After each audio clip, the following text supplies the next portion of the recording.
Yes, hello. As the whole world is going digital, TMC brings you Gano Mazima, an online radio straight on your smartphone with easy access to sign up and log in, record your favorite show when it's live, and listen to your recorded shows during your free time. With a very easy to use navigation system designed for you, enjoy the new digital experience. Download now from the Google Play Store and the Apple Store. Gano Mazima, all day entertainment.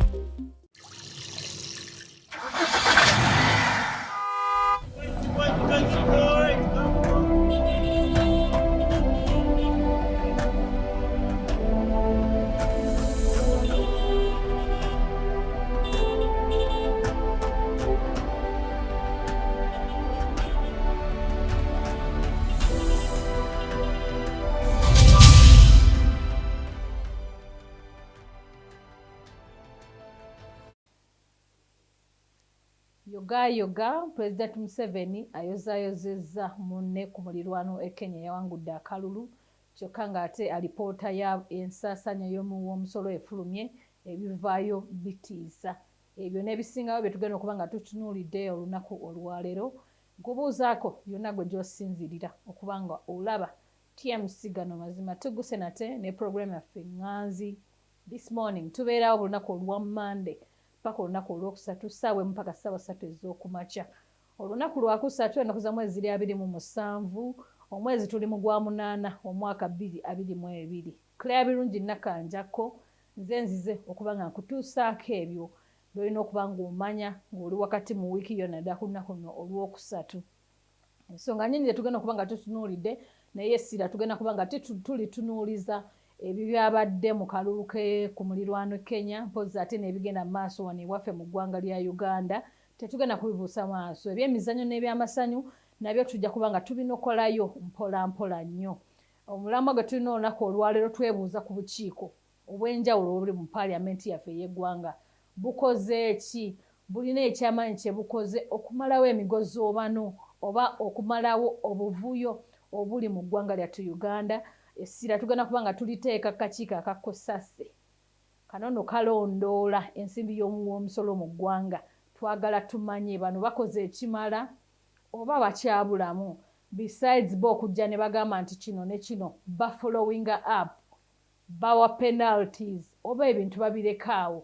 Awo we tuli olunaku olwaleero mu commentary section ojja kuba nga ompa endowoozayo gwe kiki olowooza ddala obukiiko buno bulina impact oba bulina effect yonna gye butaddewo okulaba nga bugonjoola emigozi kubanga obukiiko buno buweebwa ssente bulondoola ensonga ez'enjawulo ezigenda mu maaso naye bulina kye bukoze tusobola obulilayingako ne tugamba nti waliwo akakiiko kano bwe kati ensonga eno tugibakwase banaagikolako negguka era alipoota neefuluma nti kino kye kyasangibwa era abaavunaanibwa baakola bwe bati ne bwe bati baabasiba oba baabaliyisa. Mu commentary section mpa endowoozayo. Abakulu abateekamu ensimbi be ba hidden concept bagamba nti bajja kumalawo embeera yonna ey'obutasanyusa ate nayo munange bakuyamba okuba ng'ofuna akamwenyumwenyu ku matama go. Osobola okuba ng'olina ennyumba zo ez'okupangisa nga zikutawaanya. Abakulu aba hidden concept bagamba nti bakwasaganye n'eddimu eryo bakuyambeko ng'olinde bulinzi omwezi nga guweddeko bakuwa esente zo oba ofune ka message nti esente zo zigenzeeyo. Gweno naawe alina business ezitambula bulungi abakulu abo balina consultants oba abakulu abeebuuzibwako bajja kuba nga bakuwa amagezi ku butya oyinza okutambuza business yo. N'olwekyo toggwamu maanyi oba tobikoowa gendako ku hidden concept bakuwabule ku butya bw'oyinza okuba nga otambuza business yo. Oba oli awo ekifo mwe wagiteeka si kye kisaanidde okuba nga kitambuza business ey'ekikanga ekyo. Emengo olubaga jjo okuba nga obasanga oba obakubireko ku ssimu zaabwe ez'omu ngalo 0784263177 ku kamera ne Katumba Francis Wanjaftami nga producer wa show ne Dean Lubowa Saava Saalongo nga executive producer. Bwe tukwasaganyiza ensonga olunaku olwaleero olwokusatu tugenda kuba nga tuwumulamu katono nnyo ate tukomewo n'ekitundu ekisooka ekya programu eno okusaba tobaawo. TMC.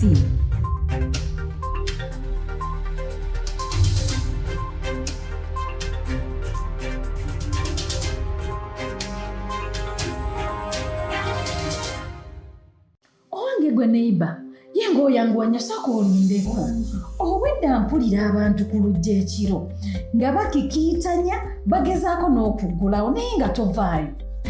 Mukwano nze nolowooza nkyawuliriza ebyo kasansibawo otyo nze ebyokwerinda byange nabikwasa ba Winterlocks Hardware Limited be baliwaabo be bokka mu Uganda abaleeta amakufulu n'eminyole ebiri original okuva mu Italy, Turkey ne Dubai. tuyinza kubasanga wa? Oyinza okubasanga ku Nabugabo Road ku kizimbe kya Nakivubo Trading Center oba obeetaze bakubireko 0784657663. Tangende ku Winterlock. Winterlocks, keeping you and your properties safe. TMC.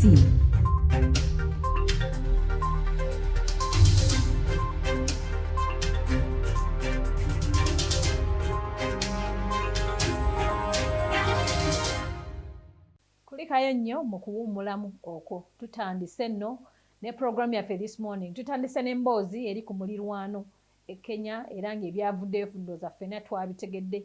Nabaddeko wano olunaku olw'ejjo nga ngezaako okuttaanya oba okukuba ttooki mu kalulu nga bwe katambudde mpozi ate ne Alizati gamba nti ebyafulumidde mu kubaliriza okulonda.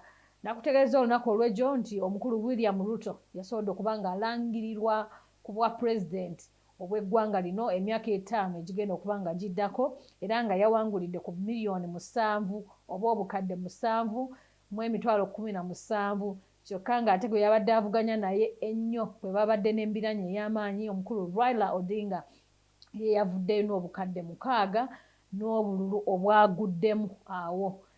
Bintu bingi bibadde bigenda mu maaso nakutegeezeza nti abamu bawakanyiza era nga boolaba ebifaananyi awo basobodde okukuma ebipiira abalala enguudo ne baziziba nga bagamba nti tekisoboka weewaawo ate nga abalala babadde mu ssanyu nga bajaganya olw'okuba nti pulezidenti waabwe omulonde basobodde okuba nga bamulangirira olunaku olw'ejjo.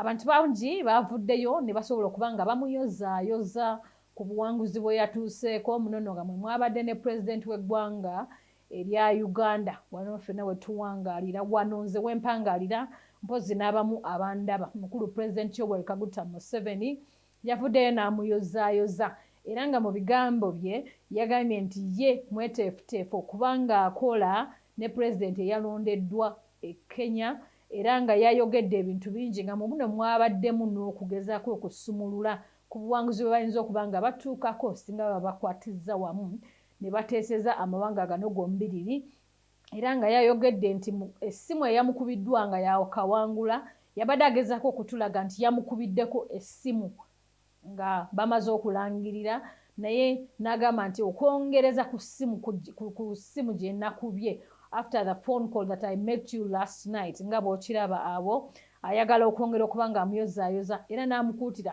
okuba omusajja ow'ekigambo kye. Ebyo nno bwe byabadde bwe bityo abakulembeze ab'enjawulo nabo bavuddeyo twalabe n'omukulu ow'e Burundi nga naye avaayo amuyozaayoza. Ekintu ekirala kyanjagala okujjukiza oba okutegeeza nti wakati mu kulonda waaliwo emivuyo gye twayinza kubuusa maaso nga muno nno waaliwo returning officer yabuzibwawoko lwali lunaku lwakuna yabuzibwawo naye bamusanze ng'ate bambi afudde bamusanze mu park ng'afudde era baganda be babiri ab'obuwala be bamusanze baadde bagezaako okumunoonya bwe batyo bambi ne bamusanga nga bw'omulamu mu bifaananyi awo basobodde okumusitula ne bamuteeka mu masuuka ameeru bwe batyo ne bamutwala mu ggwanika okwongera okumwekebejja. Bwe twogerera bino byonna security ekyali very tight wakati wa borders zino eza Uganda mpozi ne Kenya ng'era bw'olaba abakulu bano abakuumaddembe abawanvu n'abampi bakyateereddwako ku nsalo zino okwongera okumakinga sure oba okukakasa nti tewali buvuyo bwonna buyinza kugenda mu maaso weewaawo ng'okulangirirwa kwawedde. So abantu bangi era n'egyo twabadde twebuuza ku gimu ku miramwa gyaffe gye twabadde tulina nga tugamba ki ekiddako nga bwe twakyebuuziza n'abangi bakyebuuza. Ebyo nno byabadde bikyali bityo omukulu Raila Odinga ono nga gwe bawangudde akalulu avuddeyo n'avaamu omwasi n'agamba nti sigenda kukkiriziganya n'ebyo ebyavudde mu kulonda olw'ensonga ze yawadde wammanga. Ensonga eyasoose yagambye nti omukulu ono akulira ebyokulonda yategerekeseeko nga Chekebeti, is it the name? Yes. Omukulu oyo yagambye nti yabadde teyeetengeredde. Raila Odinga agamba nti yabadde omukulu ono teyeetengeredde byabakama wa weeri yabadde teyeetengeredde mu kukola emirimu gye era ng'ategeeza nti balina obukakafu bungi nti omukulu ono yakutte bakomishona abawerako n'abateeka mu kafubo era yannyonnyodde nti y'ensonga lwaki okulangira kwabadde kuyongezebwayo every now and then. Omukulu ono akulira ebyokulonda yatadde bakomishonazi ab'enjawulo okubategeeza biki ebyo byabadde bivudde mu kulonda nati yekyagenda okulangirira weewaawo nga bakomishonazi bano abamu tebakkiriziganyizza naye era baavudde mu kifaawo ye yagendeze mu maaso okuba ng'alangirira ekintu kye yagambye nti kikontana n'amateeka gaabwe agabafuga era yagambye talina kulonzalonza kulala kwagenda kuba ng'akola wabula okuddukira mu kkooti olwo nno basobole okufuna obwenkanya yagamba nti tasobola kukwanga kkiriziganya n'ebyavudde mu kalulu kano era ng'ayagala bwenkanya bw'atyo yagambye nti agenda kuba ng'agendako mu mateeka oba mu kkooti ezaabwe asobole okuba ng'afuna obwenkanya. Weewaawo ng'obuwanguzi buno buli gazetted already babulangiridde era nga bavuddeyo ne bafulumya ne special release nga balaga nti obuwanguzi buno oba ebyavudde mu kulonda bino biri gazetted by the government of Kenya. So ye embeera bwe tutyo bwe tuli tujja kuba nga twongera okubategeeza ku biki ebinaaba bigenze mu maaso naye nga sofa geega amawulire ge tulinawo olunaku luno olwokusatu nga tukyali era eyo Kenya njagala mbayiseemu katono nnyo era gavumenti yavuddeyo neeraga omukulu abadde mu buyinza Uhuru Kenyatta ku biki by'ayinza okuba ng'afuna nga retirement package kubanga yasobodde okuva mu ntebe n'ey'obukulembeze n'agamba nti ate wabeewo omulala akwata enkasi bw'atyo atwale bannakenya mu maaso naye nga paketi gy'alina ng'omukulembeze eyavudde mu buyinza oba eyawummudde obukulembeze buno oba obuvunaanyizibwa buno waliwo emiganyulwo gy'ayinza okuba ng'afuna oba gy'alina okuba ng'afuna era nga bw'ekyo gavumenti yavuddeyo n'egirambika bulungi mu bino mulimu okuba ng'afuna payment wa 1 year salary agenda kuba ng'afuna omwaka mulamba ng'akyasasula ensimbi z'abadde afuna mu kisawanja kye ekisembyeyo ayina aba personal assistants 2 abamuweereddwa ayina aba messengers abakulu abatambuza obubaka 4 abamuweereddwa ayina ba secretaries 4 abamuweereddwa ayina ba drivers ne ba bodyguards 4 era nga bamuweereddwa. This is part of the retirement package. Ayina monthly pension of 80% of his salary. Pension we agenda kuba ng'afuna 80% okwezo sente z'abadde afuna buli mwezi agenda kuba ng'afunako 80%. Bamuwadde emmotoka 4 nga muno nno mulimu ne limousine poza ate ne sports car ezigenda okumuyambako okwongera okukola emirimu gye ng'omuntu era ng'abaddeko president w'eggwanga eryo. Monthly allowance eri ku $30 ez'e Kenya, kuliko amafuta $20 ez'e Kenya, kuliko entertainment oba okusanyusibwamu $20, mpozi ate ne utilities tugamba nti amazzi n'amasannyalaze era $30 egy'e Kenya. Ekisembayo ku bye bamuwadde bagambye nti bagenda kubanga bamuwa full medical cover eno nno ng'egenda kutwaliramu ne mukyala we Margaret Kenyatta era nga bagenda kubanga baketaringa banaafunangamu obuzibuzibu oba obuvune bajja kubanga bafuna obujjanjabi mu ggwanga lino erya Kenya mpozi ate n'okweyongerayo singa embeera eba yeetaaze okuba nga yeeyongerayo mu mawanga amalala. Zezo n'ensonga eziri awo mu ggwanga lyaffe mu ggwanga lya bannaffe aba Kenya oba ku mulirwano ngamba nti ggwanga lyaffe kubanga kati tuli mu East African Community kibakwatako kitukwatako era twagala tumanye ki ekibazzaako.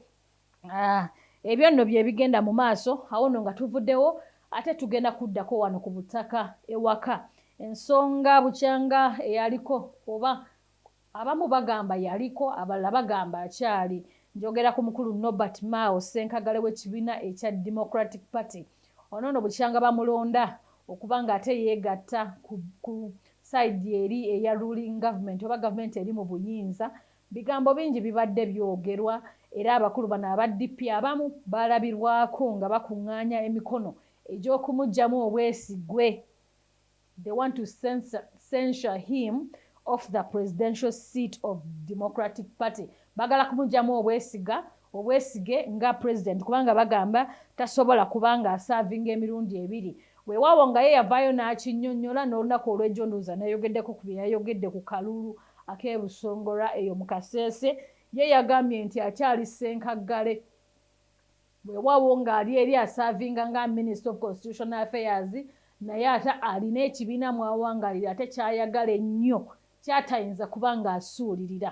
So abakulu ab'enjawulo baavaayo era nga waliwo n'abeerangirira nga abapulezidenti ab'ekisanja aba Democratic Party, weewaawo nga bino tebiri official. Bino byaleetawo okubagana empawa wakati mu banna-DP mpozi n'abantu ab'enjawulo nga beebuuza ki ekiddako.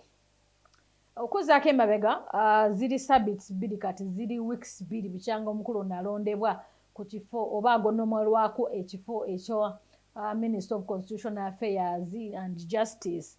Naye mu kaseera kano aka weeks 2 bintu bingi bigenze mu maaso. Olunaku olw'ejjo nakutegeezeza nti yavuddeyo n'alaga obuwagizi bwe full support eri munna-DP eyeesimbyewo mu kalulu ak'okuddako, kyokka ng'ate ali mu kuweereza mu gavumenti eno eri mu buyinza, weewaawo nga naye erina omuntu gwe yasimbyewo. Banna-DP bali mu kugamba nti baagala bafune pulezidenti omulala era ku offices zaabwe ku bali Ntuma Road awo olunaku olw'ejjo waabaddewo akavuyo mpozi ate n'okugwaŋŋana mu malaka. Abakulembeze ab'enjawulo omuli Honorable Michael Lulume, omukulu Bayiga Lubagama Mukaku n'abalala bangi nnyo baaganye oba baaganyiziddwa, baalemeseddwa okuba nga ba-accessinga ekifo ekyo olw'ensonga ezitannategeerekeka era nga poliisi yavuddeyo bwetyo ne bagwa mu malaka kwabadde nga kulwana na kwesikaŋŋana. Ensonga lwaki abantu bano tebakyakkirizibwa kugenda ku kitebe kyabwe tennamanyika, naye nga baagaaniddwa era bwe batyo ne babawalaawala ne babatwala ku Old Kampala Police Station. Bagamba nti bano abaatwaliddwa abamu ku babatwaliddwa Honorable Lulume, Honorable Bayiga, bagamba nti bo tebakkiriziganya era baagala tebakyakkiriziganya abakulembeze bwa Norbert Mao oba Constitutional Affairs Minister, baagala balonde pulezidenti owaabwe obw'ekibiina basobole okuba nga bagenda mu maaso. Mu kaseera kano bagamba nti basobeddwa ewaka ne mu kibira era nga tebakyayinza kuba nga bakkiriza omuvuyo guno okugenda mu maaso. Ekibiina kyabwe bakyagala nnyo era nga kivudde mabega nga kirina ebirooto eby'okutuukiriza. So abadde pulezidenti oba ali pulezidenti wabanga avuddeyo ate n'asala eddiiro ate bw'agamba nti akyali eno, bagamba nti tayinza kubanga alya mu luzike ne mu lulime. So y'ensonga bwetyo eri ebigenda mu maaso mu DP, weewaawo nga abakulu bano era baavumiridde nnyo ekikolwa ekya poliisi oba abakulu abakuumaddembe okuvaayo bwe batyo ne babagaana okuba nga ba-accessinga ekifo kino, bo nga bagamba nti balina obuyinza oba balina rights okuba nga ba-accessinga offices zaabwe at any time kubanga ba party members. Ensonga bwezityo bwe ziri, simanyi oba bamaze ne bayimbulwa okuva ku Old Kampala Police Station oba nga bakyaliyo. Ye baba bakyaliyo bagenda kukolebwa ki musango kyawo gwe baba bazizza singa baba bagenze ne bakyalirako ekitebe kyabwe ekikulu. Nkujjukiza tuli wakati mu program this morning era nga abakulu abatuteekamu ensimbi be ba Hidden Concept bagamba nti gwe wena yina emigozi oba no ku ttaka batuukirire bakuyambeko okubanga okufuna obwenkanya. Kasita oba nga olina ebipapula ebyenkomeredde ate nga bituufu ebipapula ebyogera ku ttaka eryo kwe bakusindiikiriza okuva. Ennaku zino kuliko eŋŋombe egamba nti omugagga yalina ssente era yajja okuba ng'akola buki yeeyagaliza. Kino kireetedde abaavu okuba nga banyigirizibwa ekintu ekitali kirungi era nga tulabye mu biseera bingi nga batwaliddwako ebyabwe bye bayita ebyabwe ensonga yakuba nga tolina ssente. Abakulu abano aba Hidden bagamba nti bajja kuyambako okuba nga ofuna obwenkanya. Kuuma ebitabo byo oba ebintu bye bikwogerako butiribiri obireete ate munnange bakuyambeko nga bakozesa amateeka okulaba nga bakuddiza ekyobugagga kyo. Ate naawe nkujjukiza nti gwe wenna ayagala okulanga naffe TMC Gano mazima omukisa weeguli. osobola okuba nga otutuukira ku namba zaffe ez'essimu tukuyambeko okutegeeza ensi n'eggwanga okutwaliza wamu ku ki ky'oli na ki ky'otunda. Olwo nno munnange osobola okuba nga weetega bulungi mu nsi eno ejjudde okwetega. Ekigambo ekyo kya nnaku zino era nga kitegeeza okuba nga weeteeka ku display. Leka abantu bakutegeere na ki ky'otunda, olwo nno bajja kuba nga bakuyambako okufuna obuwagizi obw'enjawulo bw'onaaba weetaaze. Ennamba y'essimu ey'okuba nga otutuukirirako tulanga ekyamaguzi kyo oba bizinensi yo 0702632604. Ojja kuba nga tufuna butereevu. Nga tufundikira ekitundu kino njagala nkomerere oba mmalirize n'emboozi eno ey'abakulu abaali bakolerako mu Makerere University awo nga balinawo bizinesi zaabwe ez'enjawulo. Omwezi oguwedde ekirango kyayisibwa nga kino nno kiyisiddwa management eya ssettendekero lino. Kyayisibwa Deputy Vice Chancellor era nga ye agamba nti abantu bano tebalina kubeera mu universities era tebalina kuba nga bakakkalabizaamu mirimu gyabwe. Bw'oba nga obaddeko ku ssettendekero awo otegeera ki kyentegeeza. Abantu bangi mu university omwo mwebali naye nga bakola emirimu gyabwe. Era ekiwandiiko kino we kyayisibwa omwezi oguwedde, omukulu Henry Alinaitwe onono nga ye Deputy Vice Chancellor wa ssettendekero ery'e Makerere, abantu bangi oba abasuubuzi basobola okuba nga bavaayo ate munnange ne basobola okuba nga bagaanibwa okuba nga bongera okukakkalabya emirimu gyabwe mu university oba mu ssettendekero eno. Ensonga evaawa bagamba nti bataataaganya abayizi. Management ya university egamba nti bano bataataaganya abayizi okuba nga tebasobola concentratinga ku mirimu. Ate abakulu bano baba abasuubuzi bagamba nti basasula ebifo we babadde bakolera, so tewali nsonga ebagobya. Bwe batyo baddukira mu kkooti okuba nga bafuna obwenkanya. Bagenda mu kkooti ensukkulumu oba high court, bwe batyo nga banoonya bwenkanya era nga olunaku olw'ejjo ekiwandiikira kyafulumye nga kivuddemu high court eno ekibakkiriza okuba nga beeyongerayo n'emirimu gyabwe paka nga management y'essomero lino oba akakiiko akatwala essomero lino katudde bulungi, kubanga bwe twogerera bino oba bino byonna we byabeererawo akakiiko kaali kaganya okutuula n'abasuubuzi okuba nga basalawo ekyenkomeredde kyekyabatwala abakulu bano mu kkooti mu kibiina kye beegattiramu ekya Makerere Traders Association Owners Association bwe batyo baagenda mu kkooti. Era olunaku olw'ejjo abantu ekiwandiiko kyafulumye nga bw'okiraba awo nga kkooti ebakkiriza okuddayo okukakkalabya. Ensonga enkulu eyabaddemu nti beekubidde enduulu nti balina amabanja, balina ne loans ze bali mu kusaaviisinga ate nga rent wabadde bakolera basasula bulungi, so tewali nsonga lwaki baba nga bagaanibwa okuba nga bakakkalabya emirimu gyabwe. Abasuubuzi bano bakulembeddwamu munnaabwe era nga amanyiddwako nga Boniface Wamala. Bwe batyo abasuubuzi bano bakulembeddwamu munnaabwe amanyiddwa nga Julius Gumisiriza era bwe batyo bwe batandise okuba nga baddayo ate bakakkalabya emirimu gyabwe mu university eno munda, era ng'omulamuzi eyasobodde okubawa order okuddayo kakkalabya emirimu gyabwe amanyiddwa nga Boniface Wamala. Y'ensonga bwetyo bweyimiridde ey'abasuubuzi abaali bakakkalabya egyabwe mu ssettendekero e Makerere. Tugenda kuwumulamu katono nnyo tunywe ku lwendo lw'amazzi ate tukomewo n'ekitundu ekyokubiri ekya programu eno. TMC.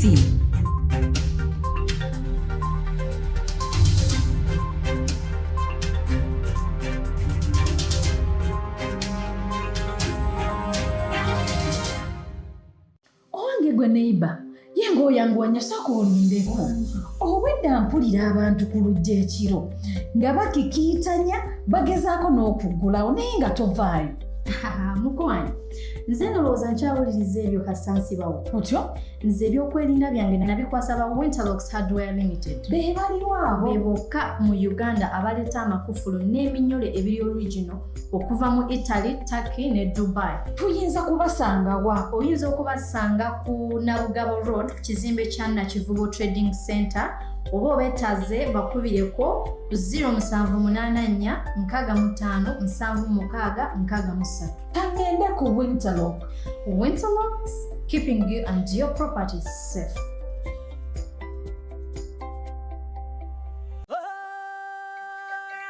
Beautiful Kavi, young stage queen, baby Malaika, winning Hasumru the fire concert yesoka Lugogo cricket over ngamwende September omwaka guno shirinze mtwale bili byebye mtwalo 10 esawa 10 emiyanga tukigula wo 10 September Ajip Motel Mbarara 11 September Maria Frey Masaka nga 16 September Jogize Bulaga 17 September Nikan Resort Rweza olonga 18 September Solid Hotel Mukono shirinze mtwalo gumu abayimbi bonna bamuwerekeddeko winning waji wa kuyimba buli luyimba lwe lwonna but musereko ne bimalayika byammwe mubiteeke mu mataala muliwa bafans ba fire baby winning waji mujja twelire sente muve mu bino bya enkonomi mulete ebyana bisasi ku nyama ebyana bikanokoze baby eno the first ever winning waji live concert tugende ku cricket obo nga mwenda September bikutusibwako Swans Avenue Neketi Events TMC.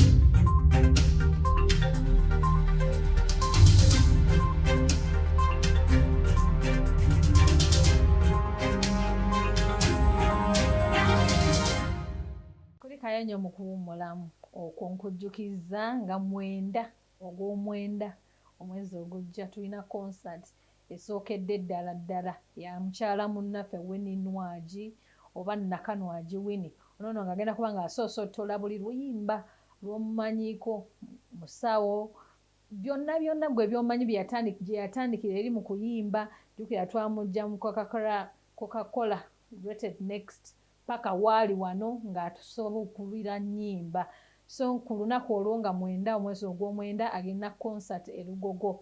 It is her first time ever concert mukyanga atandika okuyimba era nga yategeezezza nti alina bingi nnyo byagenda okuba nga atutegeeza ate nga n'ennyimba ennyingi nnyo ze tumanyi ne ze tutamanyi zagenda okuba nga atuyimbira lukoba ku lukoba tewali kuwummula apaka bw'anaaba nga amazeeyo ennyimba ze zonna tosubwa era nga gw'abadde nga tonnafuna kasente kanoonye kubanga essanyu lyokka liri mu kubanga olidde ku ze weekoledde era engeri yokka gy'oyinza okuziryamu ng'ogendamu kusanyuka olaba ate ku fire baby bwanyeenya omubiri bagamba nti yasinga omubiri wano e Uganda ate ng'agukozesa ebiriyo n'olwekyo tosubwa mweyune awo ku cricket oval omwezi ogujja ennaku z'omwezi zigenda kubanga 9 wenno osobole okuba nga omwotabuliro omuwala Winnie Nwagi mu concert eya fire baby. Tuli mu program this morning era ng'olunaku olwaleero tutunulidde omulamwa obukiiko bwe tulina mu parliament yaffe y'eggwanga obw'enjawulo bwewaawo ng'essira tuyitadde nnyo ku kkosase kanono nga kalondoola emisolo essente z'omumusolo ezikozesebwa weewaawo nga ekitongole abakalimu oba akakulira wa opposition naye nga it cuts across kaagala bakalondoola ensimbi z'omumusolo n'engeri gye zisaasaanyizibwamu the way it is spent. Obukiiko buno oba commissions zino ez'enjawulo ziyambyeko okumalawo vulugu ali mu ggwanga. Tulabye akakiiko kakosase twakalaba ekagadi mu ssente zino ze baali bawadde okubanga bakompasetinga bano abaali bataddewo nti bagenda kulirira ab'ettaka.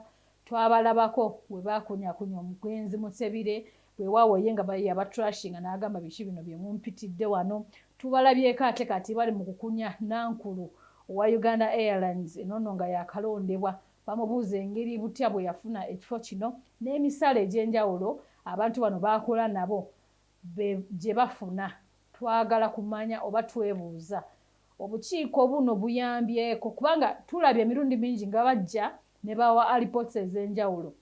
Lwano omukyala IGG bamukunyaako minisita wa finance naye ne bamukunya naye kikomaawo bibonerezo kibe bagaba bebanga banoonyereza ne balaga ne findings. What is next?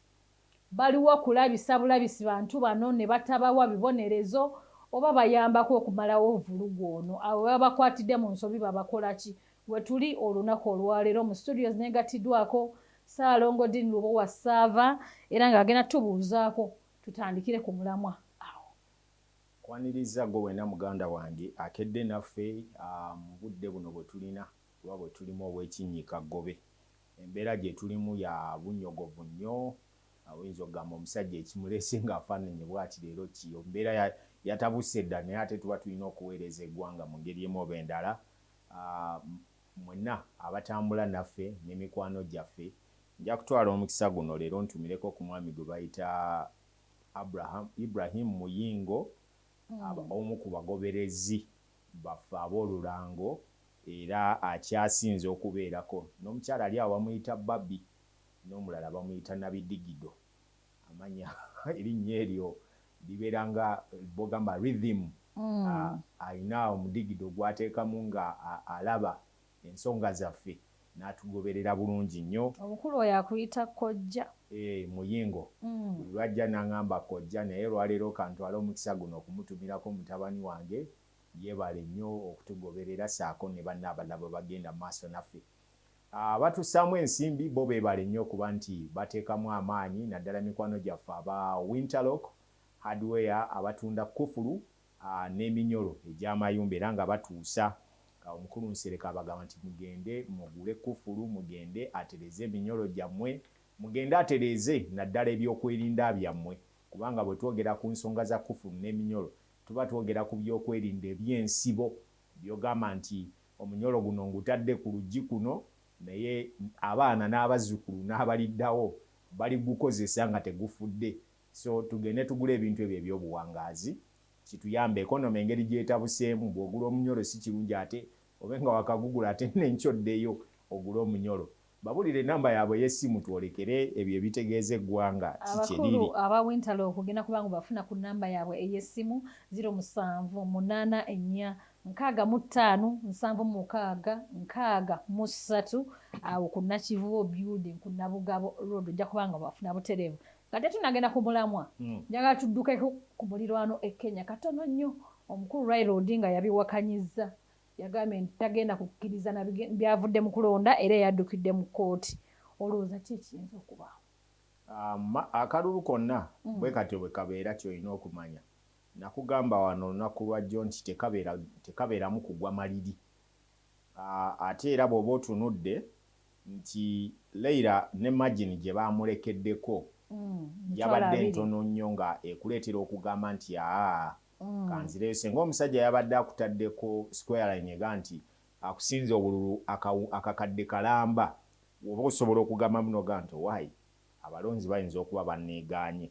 Naye bw'otunuulira ebyabaddewo delaying tactics, basuubira okulangirira ssaawa bwe ziti ate ne bagaba katulindeko, ebyo bireetera omuntu abadde alina rhythm oba n'essuubi, kubanga ababiri bano bifo nga tebannalangirira basoose kwekubiragana masimu. Nalabyeko ku statement yakoleddwa William Ruto n'agamba nti before the declaration I took my initiative to call my competitor Leila Odinga, and we agreed on certain issues.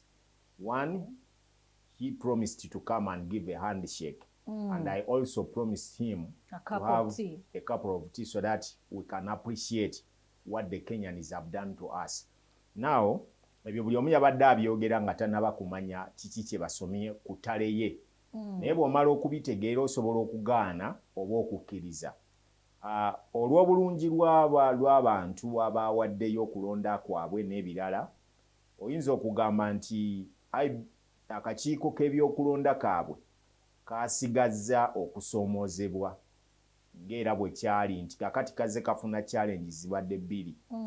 Tho abalonzi bo baakoze omulimu gwabwe, kati either okudibaga oba okukwata obulungi ne bibeera mu mikono gy'abana abavunaanyizibwa ku byokulonda. Ekyokulabirako nti ku mulundi guli Uhuru Kenyatta we yawangulira ekisanja ekyokubiri, akalulu baakabaddisaamu ne bagamba kaabaddemu emivuyo. Bwe bakabaddisaamu ekyo kiteekawo wallmark ku kitongole ekyo.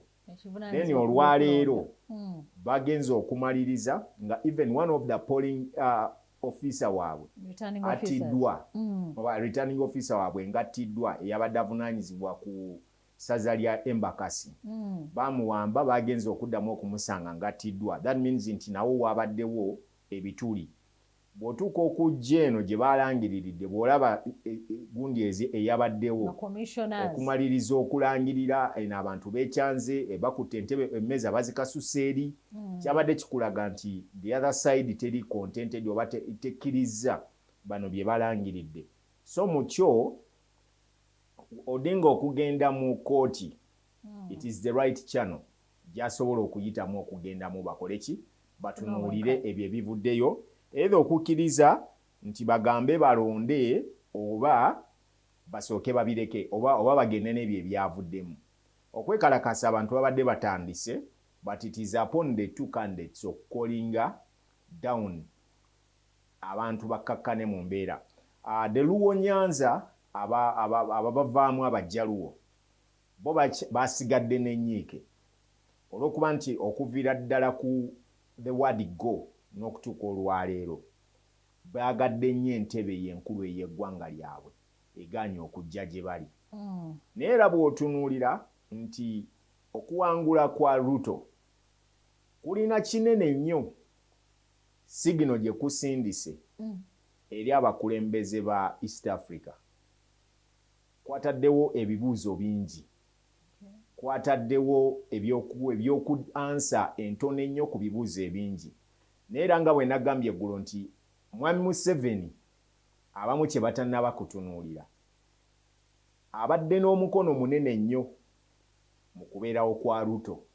Era obubaka obuyozaayoza twabulabye.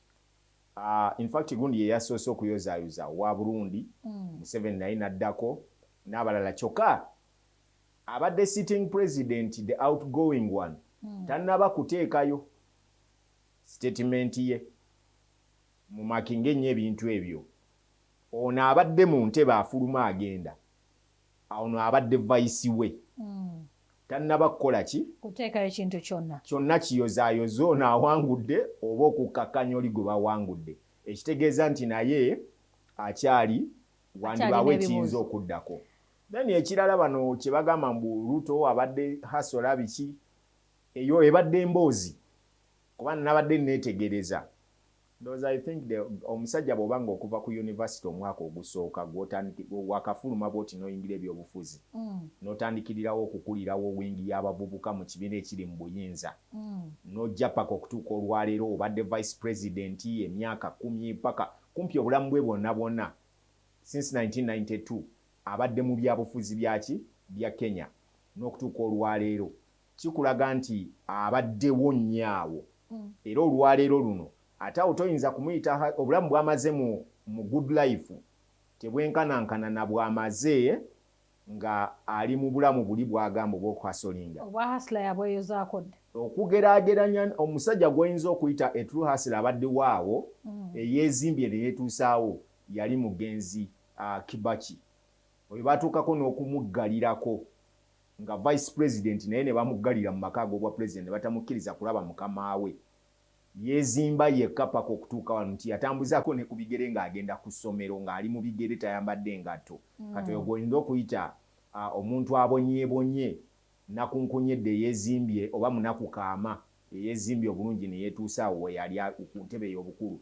So Ruto okuwangula kwe tukutwale nti kulina ebibuuzo bingi bye kugenda okuleka nti luli tubadde tulina obutakwatagana bulungi yadde nga Kenya ebadde tetulaga direct attack. Batwasembayo obutakwatagana nabo mu mwaka gwa 1975 General Idi Amin Dada lwe yali ayagala okubakuba nga bagamba ayagala kubatwalako ettundutundu ly'eggwanga lyabwe. Abantu ne bavaayo ne beekalakaasa ku nguudo nga bagamba nti Amin yali musajja buchaman mutemu buli kimu kyonna baakimuteekako ekyabaleetera okwegatta ku Banyerere bakole embeera yaviirako okuyamba Bamuseveni abo n'Obote okukomawo mu Uganda nga Amin abagobye.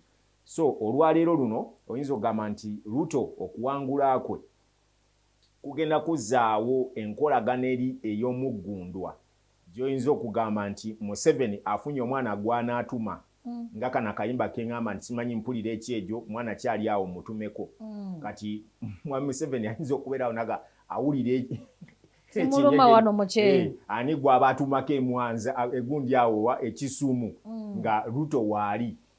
So embeera eyo beera ng'okimanyi nti Ruto ayinza okuba agenda kutuukiriza ebyo Museveni byabadde yeetaaga because Museveni abadde anoonya numbers okusobola okulaba nga ekintu ekisinga okumuluma oba kyayagala okugenda wakiri afe ng'akikoze kwe kulaba ng'alese kuba history yenna asoma owa East Africa talina wamwogerako nnyo kinene mu kubeerawo kwa ekitundutundu kya East Africa kino naye bw'otunulamu kuba basoma kuba Jomo Kenyatta basoma kuba Nyerere n'abasajja abalala kati afubye okulaba nga yeefiitinga oba nga yeerandiza okubeerawo bamusome mu byafaayo ebiddako kati mu kwagala okunyweza East Africa eno ayagala kuba nga alinawo kyagenda ekimutta ekimubalirwako kuvaawo nga agamba nti at least ya unitinze kubanga ne Gaddafi yagezaako okwagala okugatta Africa enamba n'emulema kati ono omulaba anonayo buli ggwanga lyagenda n'ataasa mu byokulwana awunzika alirese ku East Africa asobole okuweza numbers so that bwe batuuka okulonda kimwanguyira okuweza koramu gye beetaaga era okutuuka okulonda Kadaga amusindike ku East Africa eyo yali ayagala agenda mu playingire role gye yeetaaga ennene ennyo mu kuunitinga East Africa eno wakiri agenda okugenda ng'ekyo bakibalira ku ye okusinga ku bantu abalala. Okay, ensonga wezito bwe ziri ez'e Kenya tujja kuba twongera okukutegeeza ebinaba bivuddeyo oba omukulu anaagendera ddala mu kooti nga bwe yayogedde oba anaabivaako. Ajja kugenda kuba nalabye ne vice president we yasoose okuwakanya n'agamba it's not yet over Martha Karuya ng'agamba nti ekimu ku biraga nti vice ne munne gw'abadde asuubira okutuula mu ntebe baba bonna bagenda mu kooti ojja kuwulira kuba oyo omukyala naye si mwangu yakwatako ono yennyini gw'abadde asekendinga ate munnamateeka n'amutwalako ne Uhuru Kenyatta n'abatwala mu kooti ku nsonga za BBI ezo kati ku mulundi guno tunaawulira gye kinaggwera ne Ruto. Okay, nga tukomyewo wano ewaffe omulamwa gw'olunaku olwaleero tutunuulidde obukiiko obw'enjawulo obuli mu paaliyamenti yaffe ey'e11 buno nno bufasilitatingibwa oba buteekebwamu ensimbi okukola emirimu egy'enjawulo essiro lwali tulitadde ku Kakkosase kano nno kalondoola ensimbi y'omuwi w'omusolo mpozi ate n'abo abakola mu bitongole eby'enjawulo emigozi obona gye baba batuuseeko oba gye bakoze nga bali mu offices twagala kumanya obukiiko buno buyambyeko fine babuwa ssente ne bulina kye bukoze okuyambako okuggyawo vulugu ono gwe tulaba. For instance tutunudde akakiiko Kosase olunaku olw'ejjo kabadde kakunya nankulu ow'ekitongole kino ekya Uganda Airlines ono nno nga manyiddwako nga Jennifer Baturaki era nga bamulanga ekyesookedde ddala kwe kuba nti tebamanyi ku butya bwe yafuna ekifo kino. Bagamba nti advert yali ya 8 yali eggwako nga 8 omwezi ogw'omusanvu naye appointment ye eraga nti yafuna omulimu nga 5 omwezi ogw'omusanvu omwaka guno gwennyini mwe tuli mu kugezaako okwewozaako agambye nti yali yagufuna dda so ebyo ebya appointment letters tebirina nnyo kyebigasa.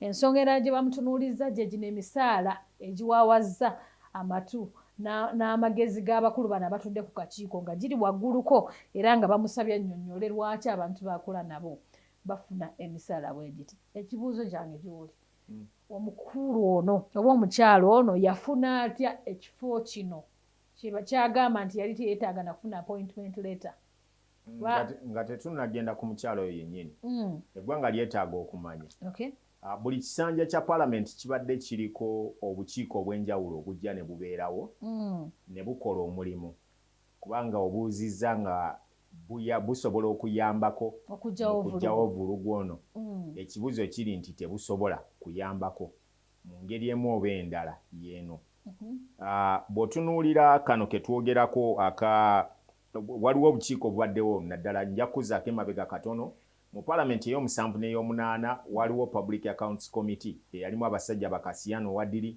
eyalimu bannandala mafaabi ne bajja ne bakola nno nnyo kuba be baazuula ebyo ebintu ebyalimu ebyattemangalo be baazuula ebyalimu ebya ssente za OPM n'omwakwatirwa abo balwamafa n'abalala ne batuuka okubasindika baspakinga ensonga eyaviirako okukwata bakazinda naye ate bakwatamu abatono ne baleka abanene kubanga era ne ku nsonga za NSSF we yali eguze ettaka ly'ettemangalo it was Public Accounts Committee ye yali egikutte 29-28 era tugenda okumaliriza nga Amama Mbabazi gwe baali bavunaana ku ttaka eryo kuba nti ye yasendasenda aba NSSF bagule ettaka eryo ku ssente ezaali ziwaawaza amatu g'abantu bagenda okumaliriza nga Amama Mbabazi talina kyavunaaniddwa bwati Kyandijamwa ye yakwatibwa n'avunaanibwa era n'ateekebwa mu nkomyo n'amalayo n'akabanga akaali kawerera ddala. Ogenda okakana ng'ensimbi y'omuwi w'omusolo oba ey'abakozi eya NSSF egenze ettoge ku ttaka lye baagula nga lyali terikwatagana na bulungi. Then bwe tukomawo ne tujja kati tutunuulire kano akakosase ako kabadde mu paalamenti ey'ekkumi. Abdul Katuntu kwabadde Segona kati ne sipiika owaleero wa paalamenti ono omukyala Anita Among bwe baali bakunya Jane Bajenda, Louis Kasekende ne gavana kati omugenzi bwe baali babakunya ku ssente za Bank of Uganda emivuyo gye bakozesa mu kutunda banka ya Crane Bank n'ebirala ebyali bigenderako ne DFC okutuuka ogigula Mankwetu nga bwe baatutegeeza. Era tugenda okumaliriza ng'ensonga zibulidde awo, tewaliwo muntu avunaaniddwa, tewaliwo muntu aleeteddwa, kubanga baalagana okulaga nti Bajenda yatuuka okufulumya ebiwandiiko bya banka fayiro ezimu n'azikweka, waliwo ensimbi ezaali zibuze obuwumbi n'obuwumbi. Mu kisanja era kye kimu ne tuuka okulaba nga waliwo abakulu abaagenda ne bakubisa ssente, consignment yali ya buwumbi 9 ne banunulako 6 ne gabula, ezo ezakwatibwa ku kisaawe ky'Entebbe. Kati okukomawo mu kakiiko kano kennyini akakosase kuba bali baaleka bakawadde rhythm, bwe bakawa omudigido gwo okwambuka ne tujja kati olwaleero luno Ssenyonyi yakatuddemu kuba kasembayo tuulibwa Munyagwa. Bw'akahandinga over eri Ssenyonyi olw'ensonga nti Munyagwa teyadda ate leading opposition party yeronda kakiiko kikeetwala nga kalina feva gyeri. Era ogenda okakana nti paaka baagikwasa Segona eyali mu Kosase ku mulundi guli, ne wabeerawo ate eno Kosase yo ne bagikwata ne bagiwa Ssenyonyi. Naye Ssenyonyi bukyanga ajja mu Kosase, oyinza okugamba nti ababaka bano bakozesa ekintu kimu kye basobola okukola. Baleeta omusango ne bagwogerako ne baguwaawaza nnyo. Ensonga yo bamala ogyogerako b'emivuyo egyo egiba giriwo. Neekomaawo bwe kituuka okufulumya ripooti tebeera na bibonerezo, tegenda kukwata, kubanga twalirabye nga basiba abasajja ba Bank of Uganda abasinga obungi. Tewali n'omu gwe bakwatako ng'ate emivuyo gyaliwo. Kyeraga lwatu nti Bank of Uganda eze etunda banka z'abantu ezize zigenda right from Greenland Bank, ne bajja ne batulaga waliwo banka eraawo endala gye baatwala eyali oba yali banka yali ya Nairo Bank, ezaali ziweranga 4 ze baatunda mu butanwa. Ne tugenda tugattako neyo ya Crane Bank, naye tugenda okumaliza nga tewali n'omuntu n'omu abunaaniddwa. Ne tukomawo still era Kosase yennyini eyo ye yagenda n'etaganjula ebitabo ebyalimu engeri gye baatundamu kampani ya Sembule eyali eya Steels eri mu Nalukolongaawo. Era tewali n'omu gwe baakwata oba kugamba nti ono aliyirire eri oba akole bw'ati. Kati olwaleero luno bw'ojja ku nsonga za Bamuturaki, oyo omukyala ye yasooka okugenda, but before even that Kosase badde ina file ripooti 3 zeesoose mabegaawo. Mubaddemu ripooti ya education, mubaddemu ripooti ya umeme, mubaddemu ripooti y'ekisaawe ky'Entebbe gye twayogerako wane mabega, neya Uganda Railway yennyini. Kakati bw'ojja n'ogattako ono omukyala Bamuturaki, ziri ebbiri tebannabakulaga solution gye bataddewo nti oba ono akwatiddwa, ono avunaaniddwa, ono akoleddwako bw'ati.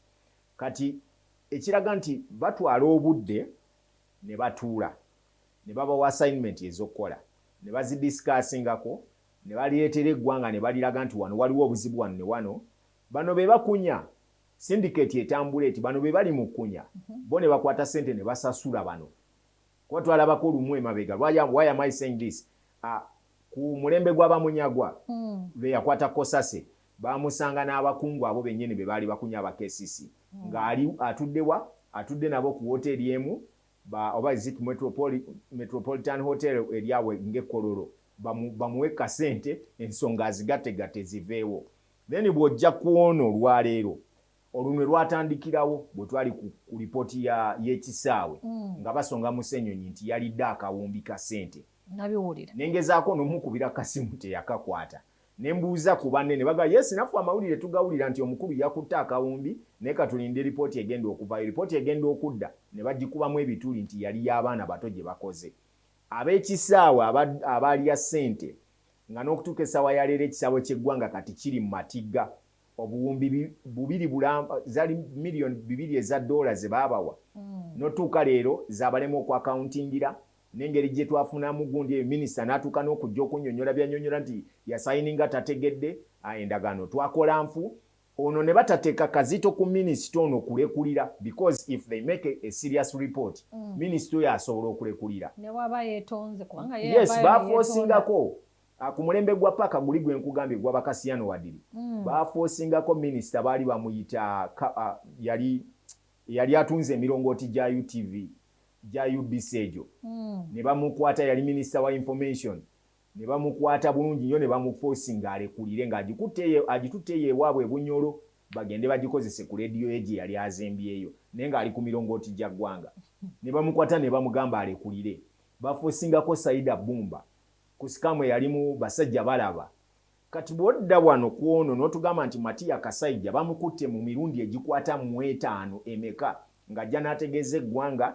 nti ekyo nakikoze sitegedde and they can't make a serious report egamba minisita ono alekulire kuba atadde eggwanga mu matigga ekyo kiba kitegeeza nti abakulu bano tebannakola mulimu gwabwe. Kyenjagala okumanya obukiiko buno bwe bumala okunoonyereza bwe buvunaanyizibwa ku kuvunaana. They make recommendations ze bawaayo and still balina obuvunaanyizibwa obusobola okusiba kuba tubalabye emirundi mingi walaba ku nsonga ezaali ez'Ekanungu balooya ababiri balooya abo baagenda ne babba ettaka ne balireeta ne omuntu akwata nazaala we n'amuleeta mu kibuga oyo omukadde gwe baali bagamba nti bamukoze ekimbu yabadde nannyini ettaka gwe bawolereza yali nazaala w'omu ku balooya yamuleeta n'amusuza mu kibuga n'amuwa empapula asayininga ekaseeko ebinkumu n'amugamba nsayininga biki bino ko ye ssente z'abakadde omukadde n'assaako omukono looya n'agenda ne babawa obuwumbi 2 ssente ne ziriibwa bagenda okumaliriza abo tebaaleetebwa kuzza ssente za ggwanga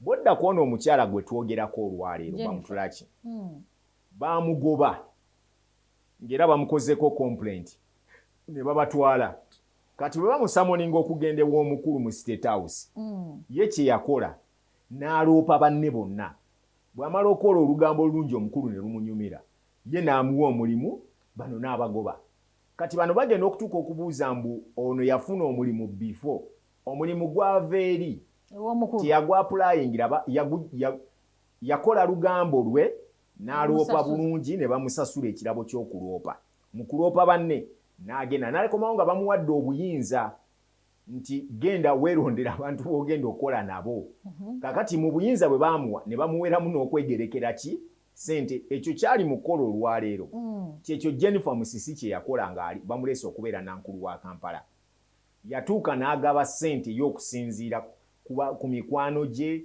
abanaamuteerako faani nabo n'abawa ssente ezibamala abanaggulawo olugi nga waliwo akonkonya amwagala nabo n'abawa ssente ezibamala era ogenda okwesanga nti KCC yakola loosi ya ssente nnyingi to the extent nti yali ku 500 billion ze yali ekolerako nga budget yaayo naye nga before Jennifer Musisi coming into KCC yali ali KCC eno eriwo olwaleero eri enkadde yali ey'abasebaggala abaali bafuluma nga bagenda baali bali ku budget ya million 50.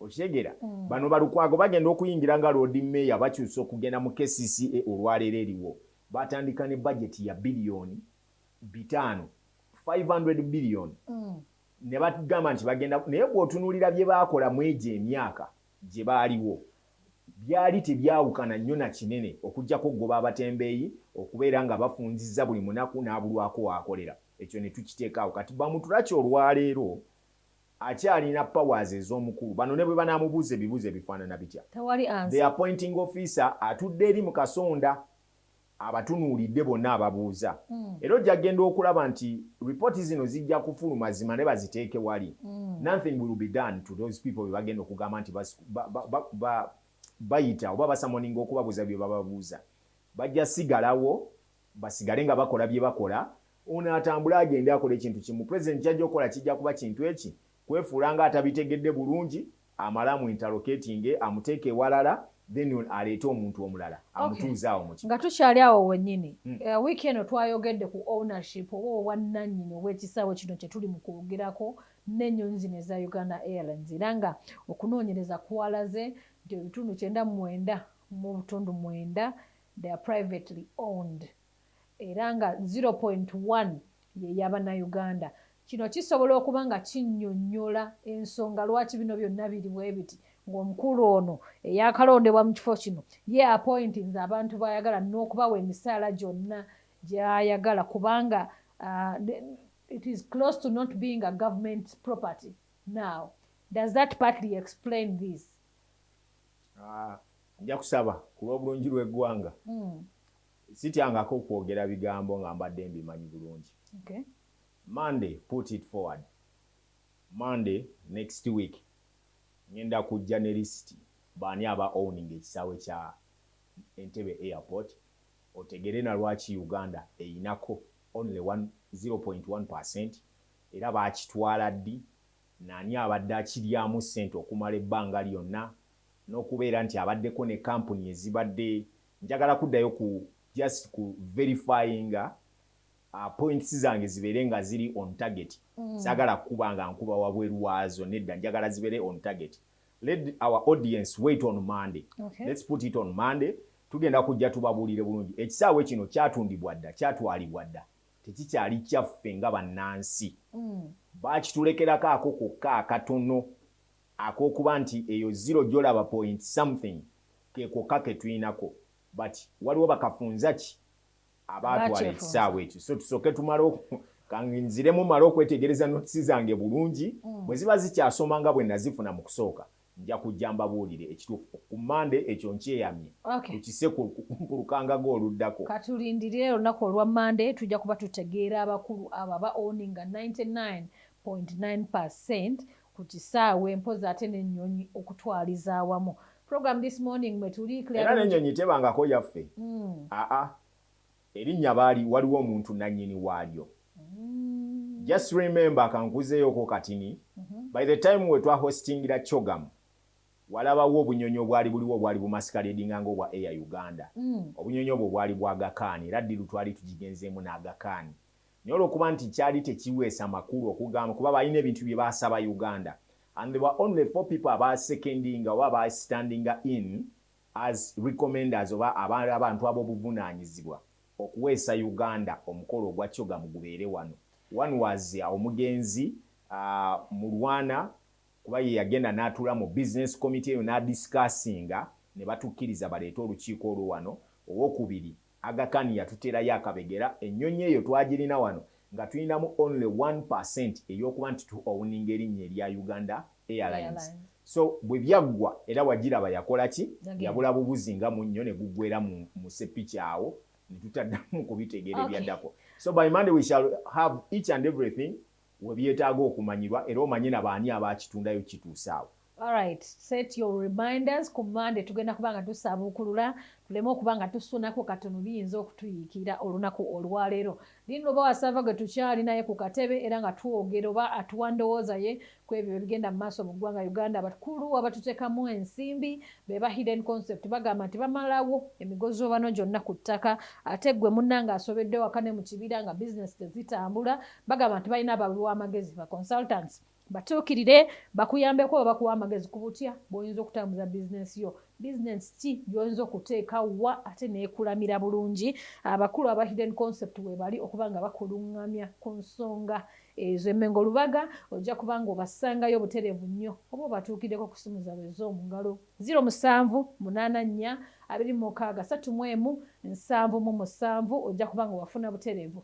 Tukyagenda mu maaso n'amawulire ge tulina okuba nga tukutegeeza wakati mu wiiki olunaku lwakusatu nakutegeezezza dda wiiki tuli mu yakusatu egenda okuba nga kumpi ekomekera omwezi guno ogw'omunaana omwaka gwo tuli mu 2022 nga tweyongeddeyo twagala tutunuulire ensonga y'e Makerere. Sabbiti ewedde nedda omwezi oguwedde abantu bano abaali bakolera oba abaali bakakkalabiza bizinesi zaabwe mu ssettendekero eggwanga lino Uganda Makerere baagobebwamu lwa nsonga ki? Abakulu bano baategeeza oba management y'essomero yategeeza nti bano bataataaganya okuyiga kw'abayizi abano abassettendekero ery'e Makerere kyokka ng'ate era boonoonye ne we bakolera bizinesi wano boonoonyeewo era bwe bato ne babayimiriza weewaawo ng'abakulu bano baddukira mu kkooti okugezaako okufuna obwenkanya. Olunaku olw'ejjo omukulu Boniface yavuddeyo n'ekiwandiiko ekiraga nti abakkirizizza okuddayo okukola mpaka management y'essomero lya ssettendekero eno ng'evuddeyo ne batuula ku mmeeza ne bateesa weewaawo nga yo management egamba nti teri ready kubanga etuula n'abakulu bano ekyenkomeredde kye yasalawo kwe kubanga bava mu ssettendekero esigale nga byakusoma byokka. Diini Lubowa Saava, ensonga y'abasuubuzi mu ssettendekero e Makerere oyinza kugyogerako ki? Mu ngeri emu oba endala aba yunivasite bayinza okuba nti bakikola mu butuufu bwakyo. Omanyi buli lw'okkiriza bakyereeta okubeera ebintu ebisinga obungi byetaaga okutambula nga bitambulira ku nnono zaabyo. Kiringanga bw'onoogamba nti mutegese omukolo ewaka ewammwe, tugeze lumbe oba mbaga, naye ne wabaawo abajja abagamba nti affe tugenda okuguza abako n'abagenyi bonna abanajja emmere ey'okulya. Ekyo kiba kitegeeza nti omukolo bagubawambyeko. Abako bangi abagenda okuvaawo nga tebalidde eki mmere. Naye bwe twetegereza nti yunivasite yeetaaga ssente, ebimu ku bisobola ogiyimirizaawo byebyo ebyokuba nti econtrollinga services ezikolebwa mu ssettendekero omwo munda.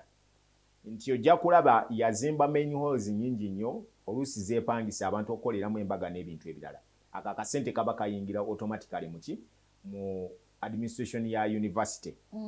Then ne bano ababadde bakoleramu ebintu ebyo singa batendalinga oba tutegeragana kuba eyinza obutaba na busobozi busobola kugaba services ezo bano abantu b'ebweru ze bagaba. Singa batendalinga ne bagamba nti tugenda teekawo tenda gwana supplyinga stationary mu university, ogenda kuba osasula ssente bwe ziti. Bw'anaafumbanga emmere sasula ssente bwe ziti. Naawe anaakola bw'ati kati bidi ne zibeera muli abasobodde okuwangula oba ba yunivasite oba bavudde bweru ne bawangula, kubanga enkulaakulana yeetaagibwa. Ate tojja kukuumira mwana mu yunivasite nga talya ng'ate nawe tosobola muwa services zakola ki. Remember omuntu atuuka okugenda ku yunivasite aba asajja kudde mu birowoozo. Kati awo tosobola mukuuma ng'ate bw'okuuma omwana owa secondary gw'onooterawo ka kantiini wali omukugira n'ajja nti azze kulya bindaazi oba bye biriwo, ne bw'aba alina choice eyagala okulya KFC tasobola gikola ki kugirya kubanga mwamuwadde donati bundaazi na ice cream ono w'omu kaveera bakatumba gwe baalyanga edda. Kati oyo oba gwe bayitanga kulukuluboyo nga tosobola yo yaliwo talina choice. Kati bw'ogamba nti eno university namba ojja sangamu abantu nga baminisita, ojja sangayo bonna abantu ab'obuvunaanyizibwa bazze kusoma. That means you have to deliver to them better services basobole okubeera nga bali contented mu kusoma wano. Ekitegeeza nti kkiriza owerokaminge naye oteekewo regulations ezirina okuba nga zitambulirako. N'ekirala osobole okukugira okubeera nti tebavayolatinga. Kuba oli ojja kumusanga nti olw'okuba ali mu yunivasite munda mwatundira ekintu, atunda ekintu eky'2,000 siringi 8. Omwana ono ogenda kuba omutaataaganya. Most of the students bali mu hostels ezo mwe basuula oba mu faculties zaabwe ze bagwamu ng'alina akasente ak'okwebalirira. Nga kati omulenzi oli eyali owa keesi yajja ne keesi essuubi eya meto. Oyo tojja mmusuubira nti agenda kulya akasanvu ke kazze nako mu wiiki emu. Fwe twasomera awo Makerere nga waliwo gye bayita mu 10-10 ng'ogendawo n'obeera ne siringi ze2,000 n'olya buffeeyo bulungi n'ogamba nti kati nja kulya ku kyennyanja bampayo kapiisi ak'ekikumi ku nkoko ak'ekikumi n'ovaawo nga kwegamba olidde ky'oyagala n'oddayo nakyo. Kati ne bano okugoba si ye solution. Kubeera omwana ne bw'ogoba nga ye ayagala services entuufu ajja fuluma ebweru wa yunivasite agenda agule kyakola ki kye yeetaaga. The better thing is Makerere yeetaaga okweddaabulula kyekigambo ekipya okwezza obujja. Yeetereeze erongoose ku bizimbe ebifaanana bubi ng'ate abayizi basasula ssente empitirivu. Ebimu n'okutonnya bitonnya. At certain point n'ebimu tebirina mazzi. Beetaaga okubitereeza kubanga omutitimbe gw'ensimbi abaana gwe basasula. Ebimu ku biviirako abaana abo okwekalakaasa kwe kuba nti at every semester bongeza ssente but the service delivered to the students in full. Oba tutegeeragana in full gye babawa. Kati bw'oba weetaaga okugamba nti library yalibaddewo nga yabwereere kuba mpulira n'ezimu kakati bazisasulira ssente naye yalibadde inclusive ku ssente ziri omwana zaakola ki zasasula. Stationary baalibadde bagibalira kuli. Kati gwe n'omanya nti abayizi bano bonna buli mwana mujjeko emitwalo 3 oba 5 egya stationary gw'anaakozesa yenna semester namba sente ezo n'oziwa oli gwewawa tenda to deliver better service eri omwana agenda okujja okusoma.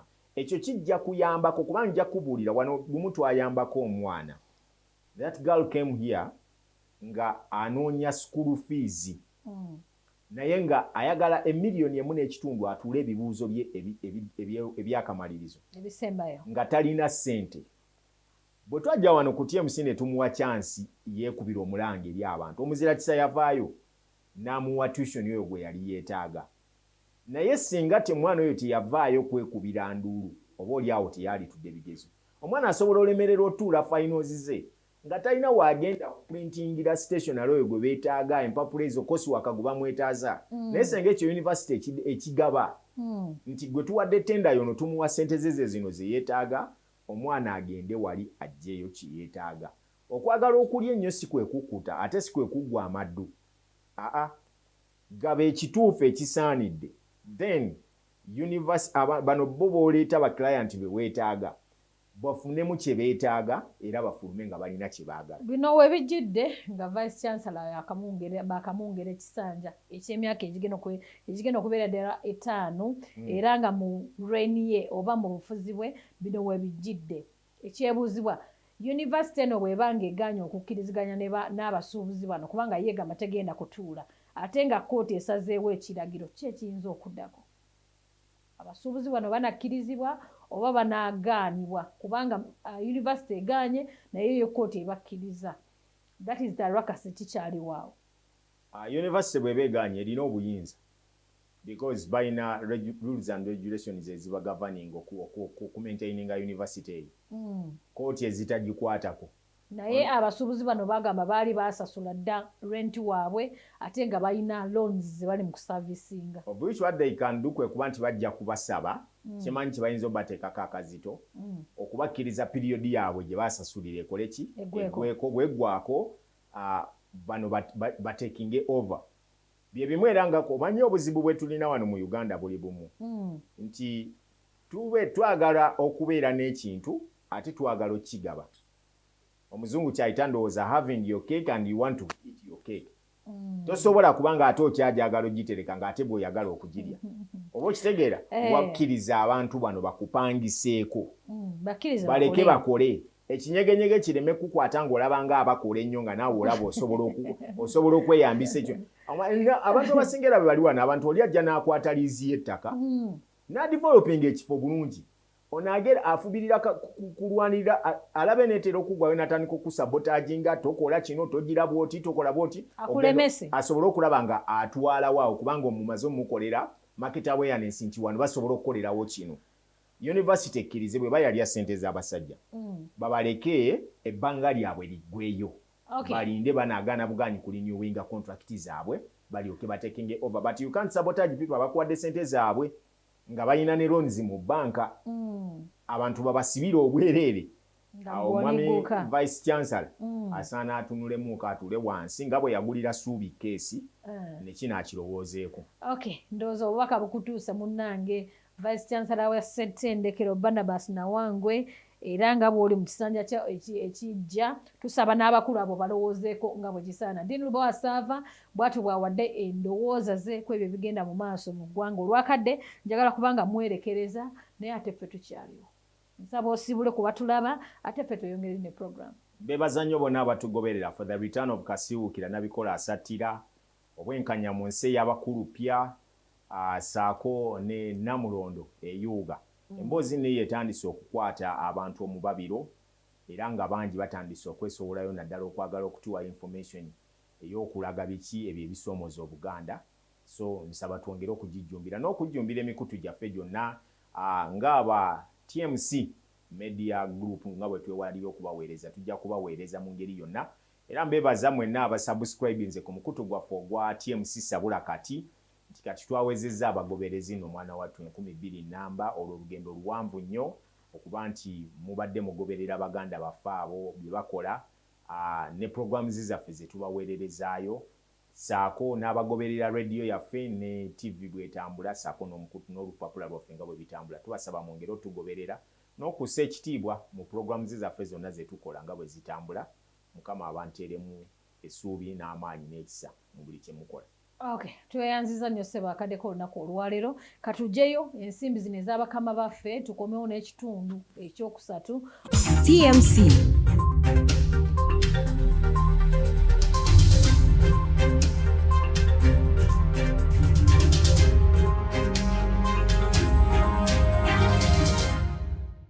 Owange gwe neiba yengo yanguwanya sako olindeko obwedda mpulira abantu ku lujja ekiro nga bakikiitanya bagezaako n'okuggulawo naye nga tovaayo. Mukwani nze nolowooza nkyawuliriza ebyo kasansibawo otyo nze ebyokwerinda byange nabikwasa ba Winterlocks Hardware Limited. be baliwo abo Be bokka mu Uganda abaleeta amakufulu n'eminyole ebiri original okuva mu Italy, Turkey ne Dubai. tuyinza kubasanga wa? Oyinza okubasanga ku Nabugabo Road, kizimbe kya Nakivubo Trading Center, oba obeetaze bakubireko 0784657663. tangende ku Winterlock. Winterlocks, keeping you and your properties safe.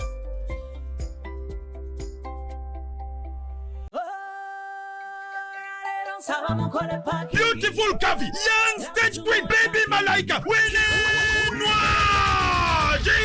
Assume the fire concert here soka. Lugogo cricket over. Ngamwende September. Mwampa guno. Shirinze mtwale bili dede mtwalo 10. Saava 10. Emiyanga tujikura wo. 10 September Ajip Motel Mbarara. 11 September Maria Frey Masaka. Nga 16 September Jogi Zebulaga. 17 September Nikan Resort Rweza. Olonga 18 September Solid Hotel. Mukono. Shirinze mtwalo 10. Abayimbi bonna bamuwerekeddeko. Winning waji wa kuyimba buli luyimba lwe lwonna. But that's musereko ne bimalaika byammwe. Mubiteeke mu mataala. Muliwa. My fans, my fire baby winning waji. Mujja twelire sente muve mu bino bya enkonomi. Mulete ebyana bisasi ku nyama. Ebyana bikano koze baby. No, the first ever winning waji live concert. Tugende ku cricket ovo. Ngamwenda September. Bikutosibwako. Swans Avenue. Neketi Events. TMC.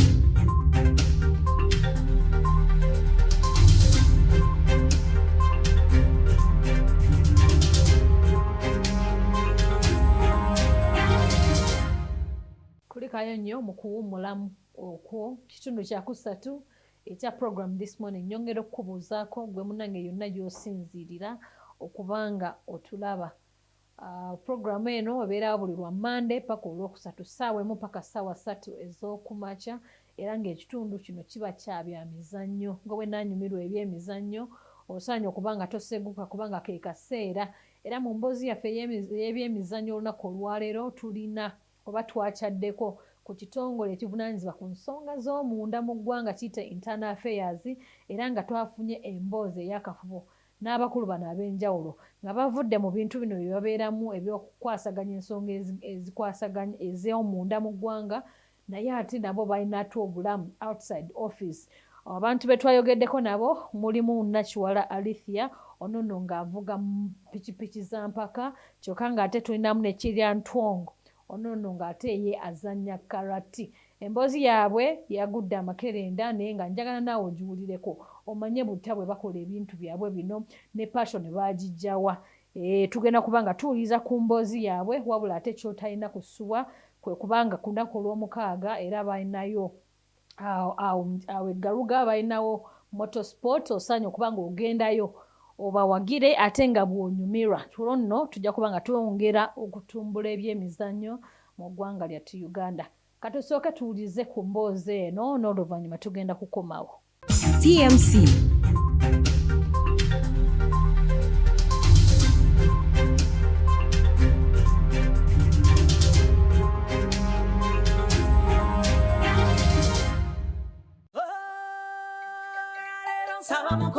Beautiful Kavi, young stage queen, baby Malaika, winning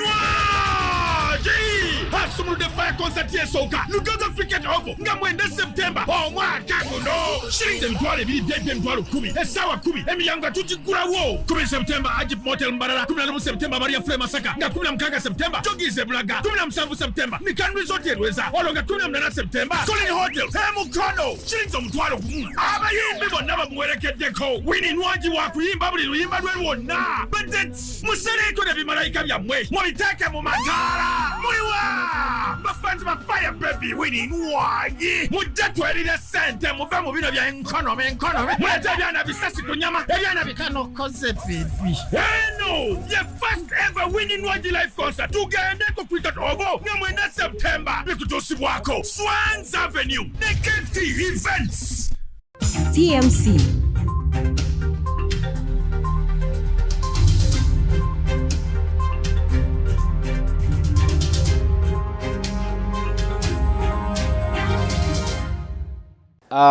The quickest 40 seconds of introduction. I'm called Ibong Junior Chantong.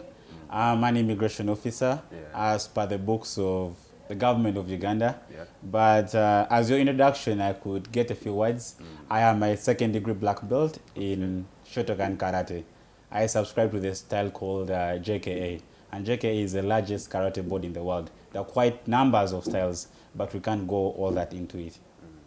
Okay, straight up, I'm not going to take a lot of time on that. I want you to give me an explanation on two things. Please.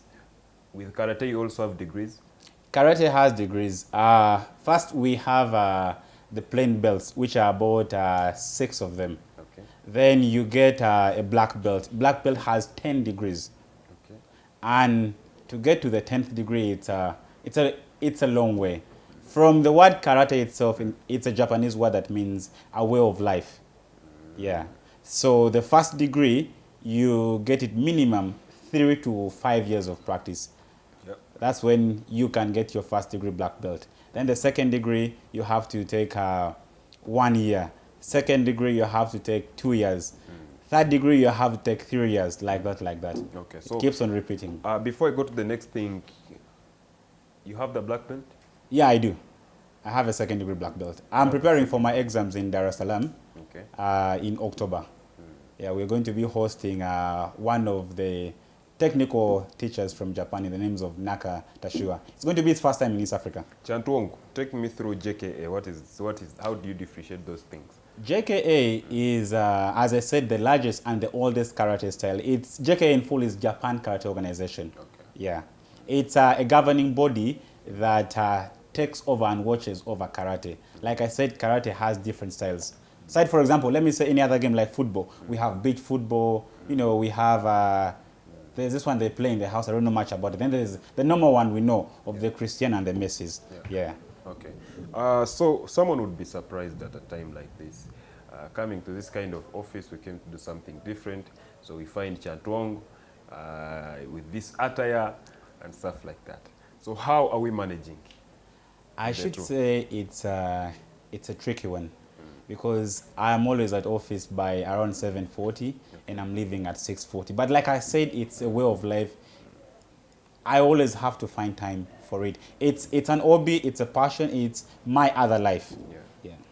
Okay, so you're here 7:40, you're leaving late in the evening. Yes. So that means if you created time, that could be like in the later in the night. 6:30, then up to around 8:30. Then you go back. Then I go back home. That's a very tight schedule. Are you married? I'm not married per se. How are you managing? I'm surviving. The economy is hard, so I'm balancing it up. Chatuong, you're not married, 7:40 you're at work, 6:40 you're leaving or something. Okay, fine. Away from that, there is a lot that we have seen in this game, and we realize that not a lot of Ugandans have engaged in it. True. Where did you pick the inspiration? It goes way back as a child. I've always loved I would say 90% of the martial artists I've engaged in my life. I've picked interest in martial arts through all-time martial arts movies like Jean-Claude Van Damme, the Bruce Lees, and the rest. I also captured this, but when I went for the training for this job, something that I won't speak on the camera, I got what is called combat karate. So it awakened up that interest. The spirit. Yeah, so when I came back, out of the training I was working, and one day I learned, this guy is doing the thing in Lubowa. I was like, I think this is the thing I've been doing, so I picked it up from there. So Chatwong, you got army training. In one way or the other, I would say yes. Why are you confusing me? Okay, Chatwong, now you got that training, so that means you started with this job first. Yeah. You were leading to this job, Yeah. then karate came in. Yes. Along the way. Yeah. So what do you prefer as of now? What do I prefer? Yeah. I think I prefer both. I have no choice. I'm torn. I'm like a goat at the runabout. I'm torn between the two. Okay, so take me through that small day in your training and then match day and stuff like that. What happens? It's like any other sports. Competition is majorly here. Yeah. If I'm to balance in between two, I would say I have to be so much of mentally strong to endure, the tension that comes with that, the crowd, the what. Yeah. But as time goes on, you get to learn to adjust to it. Okay. And I can say I'm pretty comfortable with it now. Okay. So you're managing. Chatwong is leaving work at 7:40. Yeah. And At 6:20. Coming at work at 6:20. You're leaving at 6:20. You're leaving. 6:20 I'm leaving. 7:40 you are here. Yeah. Then you go for training. Aren't you mentally disturbed already? Karate, I would refer you to back as it's a way of life. I am trained. When I started martial arts, I couldn't make. Because I'm worried about the people you're going to train with, won't you? No. When I started martial arts, I couldn't even do one push-up. Okay. But right now, you tell me go down, I go for 100 at a go, which means it's a build-up of both mental and then the muscular strength in between them. So with time, you learn that when I'm tired and I push myself a little bit more, that's the beginning of the new strength. So that's the mentality that we use in karate. Yeah. And it has helped me in my life and also in my work, because sometimes you're stressed up by a client, you're stressed up by the jam in the morning, by family calls here and there, but then you go back and say, hey, I'm a budoka. I'm a karate practitioner. So what does karate say? There's what we call dojo kun. This is the oath that the karateka says. And one of them says perfection of character. So I can't preach this here, then I don't come and do it. Yeah. So it's good. It helps to groom your discipline. And stuff like discipline that. is number one in karate. Okay. If one who has no discipline, I'm sure they can't practice karate. Chatwong, you are at work today. Chantong. Sorry. Chatwong. Chantong. I'm getting there. Take your time. You are at work and then you have a match that is actually happening at the same time. How do you manage? I you're say you're my going bosses, for duties and then you have something coming up, a match coming up. my bosses have been very kind to me from the time that they got to realize that, hey, we have someone who is doing this professionally. I tend to be given time to go off work early as others cover for me so I can practice. Right now, as I talk, I'm preparing for the Great Lakes tournament in Goma, which is starting from the 22nd. Yeah, so in the next 2-3 days, I should be in Goma. Yeah. Okay, so how do you cover up those spaces you leave for your fellows? In Uganda, tuita kuba ndovu. It is, you see what builds a team. I told you earlier about my training. When I went and trained with these guys, we were not training as workers. We became a family. So they understand. It's like when someone is working and gets a nature call, he doesn't need to inform the boss. So to me, it's more like a family. They say, hey, Chantong, it's time for training. Then, of course, it breaks them. I must say that it breaks them. But for their love and for my love of karate, they get to fix it and say, hey, go do this. Let's fix this. We have this. We have a lot of things that rotate with your environment in the space where you work from. Okay, you go out there, you represent the country, you get the medals. Take us through. How is that? Could you give me that question again? Because we are seeing you guys are going out to represent the country. Okay, so the Ministry of Sport is supposed to be in one way or the other favoring or helping you guys. How are they helping you, and what are the challenges that you go through? I would say for karate, we are so unfortunate that we don't have a running or an active body that is known by the government or known by the National Council. Aren't you under the National Council of Sport? The only body which was there was registered as a company limited by, I think, shares. And National Council is requiring them to deregister before we register a federation. And there's been a lot of rope pulling here and there, and that has affected. I must tell you that all the times that I've gone out and other karatekas have gone out to represent this country, we have gone out of our own pockets and out of help from friends. So it has been very, very hard. Last or in May, we were only 2 of us in Kenya because we were the only ones who could afford. But there are over 50 plus karatekas in Uganda. Chatwong, do you believe that the game is infamous in Uganda? Do I believe? That the game is infamous? I believe the game is very infamous. Sometimes when I put on a karate uniform and I'm walking, people are wondering, is that a kind of a monk? Is he a priest from which church? It's very infamous. But karate is one of the games which is, in, say for example, South Africa hosted recently the South African Open. They had about 800 karate practitioners. And these are kids between the age of 12 to 17. So karate is very famous out there, but in my country, truth be told, it's not even known. Who is catering for all these things when you're out of the country? Who facilitates you? When I'm catering for the thing is, I can say my colleagues, my ministry, and then also from me as a person. I'm actually realizing that either you're earning a lot of money or you have very good friends that I need to meet. If I was in your shoe, I would also have the same assumption that I'm earning a lot of money. But there's a saying that 2 hands is always better than one. If we are to collect 100K and each of us, let me say we are 20, each of us is giving 5,000, no one will most likely feel the pinch. That's less than a cost of fuel in Uganda, apparently. So it's togetherness. The moment you move out of the country, you're representing Uganda. Uganda. Okay. So who certifies that you're representing Uganda? Yet you're being facilitated by a few people. I would say that as sports organizations are, they also have a list of countries. So it's all about you going with your passport and saying, I'm from Uganda, and they're like, hey, go and play. Okay. Yeah. And you've won quite a number. True. I have, my 2 recent competitions is I have a bronze medal from the Great Lakes tournament in Congo. You moved with it? Yeah, here. I can't differentiate unless you show me. Sure, this. Yeah. So this is the... That's the inaugural tournament in Congo. Okay. And the 2nd edition we are going in this year. Okay. Yeah. And the other? Then this is from the Eastern region tournament from Kenya. It was in May. Yeah. The Eastern region, it used to be called Zone 5, but now it has been modified to the Eastern region. Karate Championship. It has 14 countries, I should say. Okay, 16th to 21st. Yeah. So we are lucky that Uganda is 3rd out of 14 countries. What is that? This is my badge.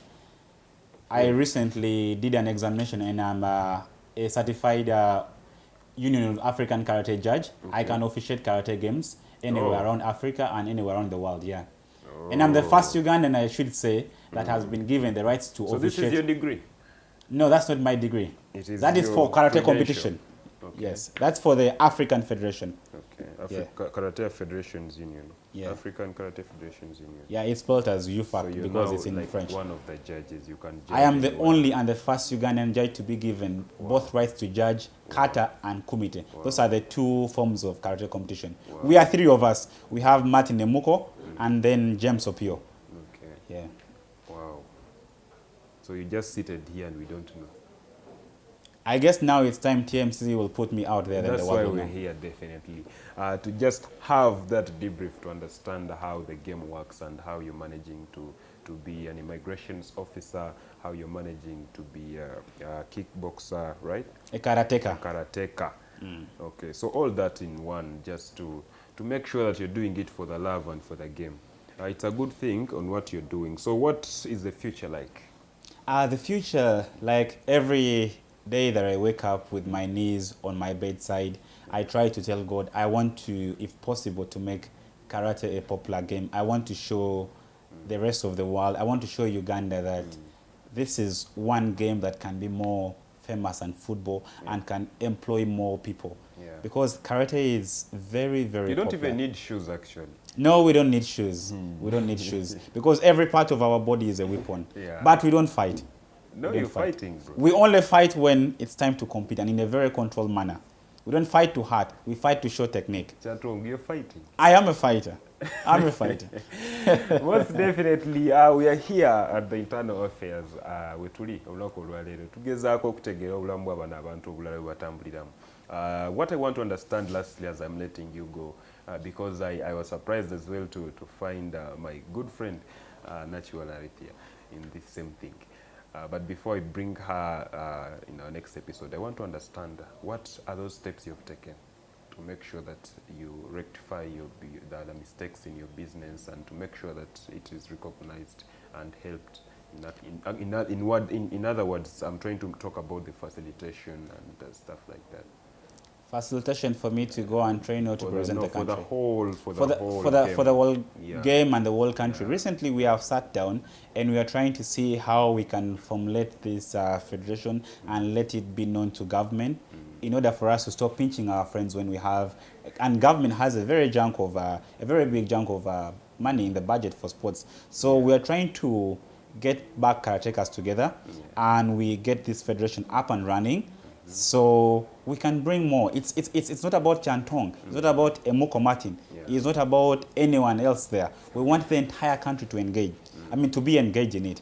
And I can assure you that TMC, by the time that around this time next month, we may be having something bigger and you guys would be on the forefront of it. We want to push this to the world. We want to push this to all the corners of Uganda. Yeah. Basically, me as a media personnel, our major weapon is the camera. So that's what we are giving out. So come next month around this time, as you've said, we are wishing you success. It will be my honor to have you again. Okay. Thank you so much. This is TMC Gano Mazima. Any last words to the people that are watching? My last words to the people who are watching and the fans of TMC is karate is something that you would want your child to do. It's something that you would want your daughter to do because it teaches discipline, courtesy, and putting in self-defense. The world in one way or the other is weird. So I would tell them, please enroll them as possible. Yeah, we have schools, we are teaching at North Green schools, and then we have karate classes going on at Paradise Fitness at Acacia, then also in Lugogo. Okay. Yeah. All right. And also in Luzira, before I forget. Oh. Yeah. Yeah, we have in Luzira. At Olympia Gym and then Luzira SS. Because we even see prisoners do practice. Yeah. Actually, in other countries like Kenya, Rwanda, and I think Tanzania, majority of them are taken up by people in prisons. We also have a police team, by the way. Oh. We have a karate for the police team, I know. Yeah. Okay. Yeah. So still government is not recognizing? No. Oh, that's a sweet one. TMC.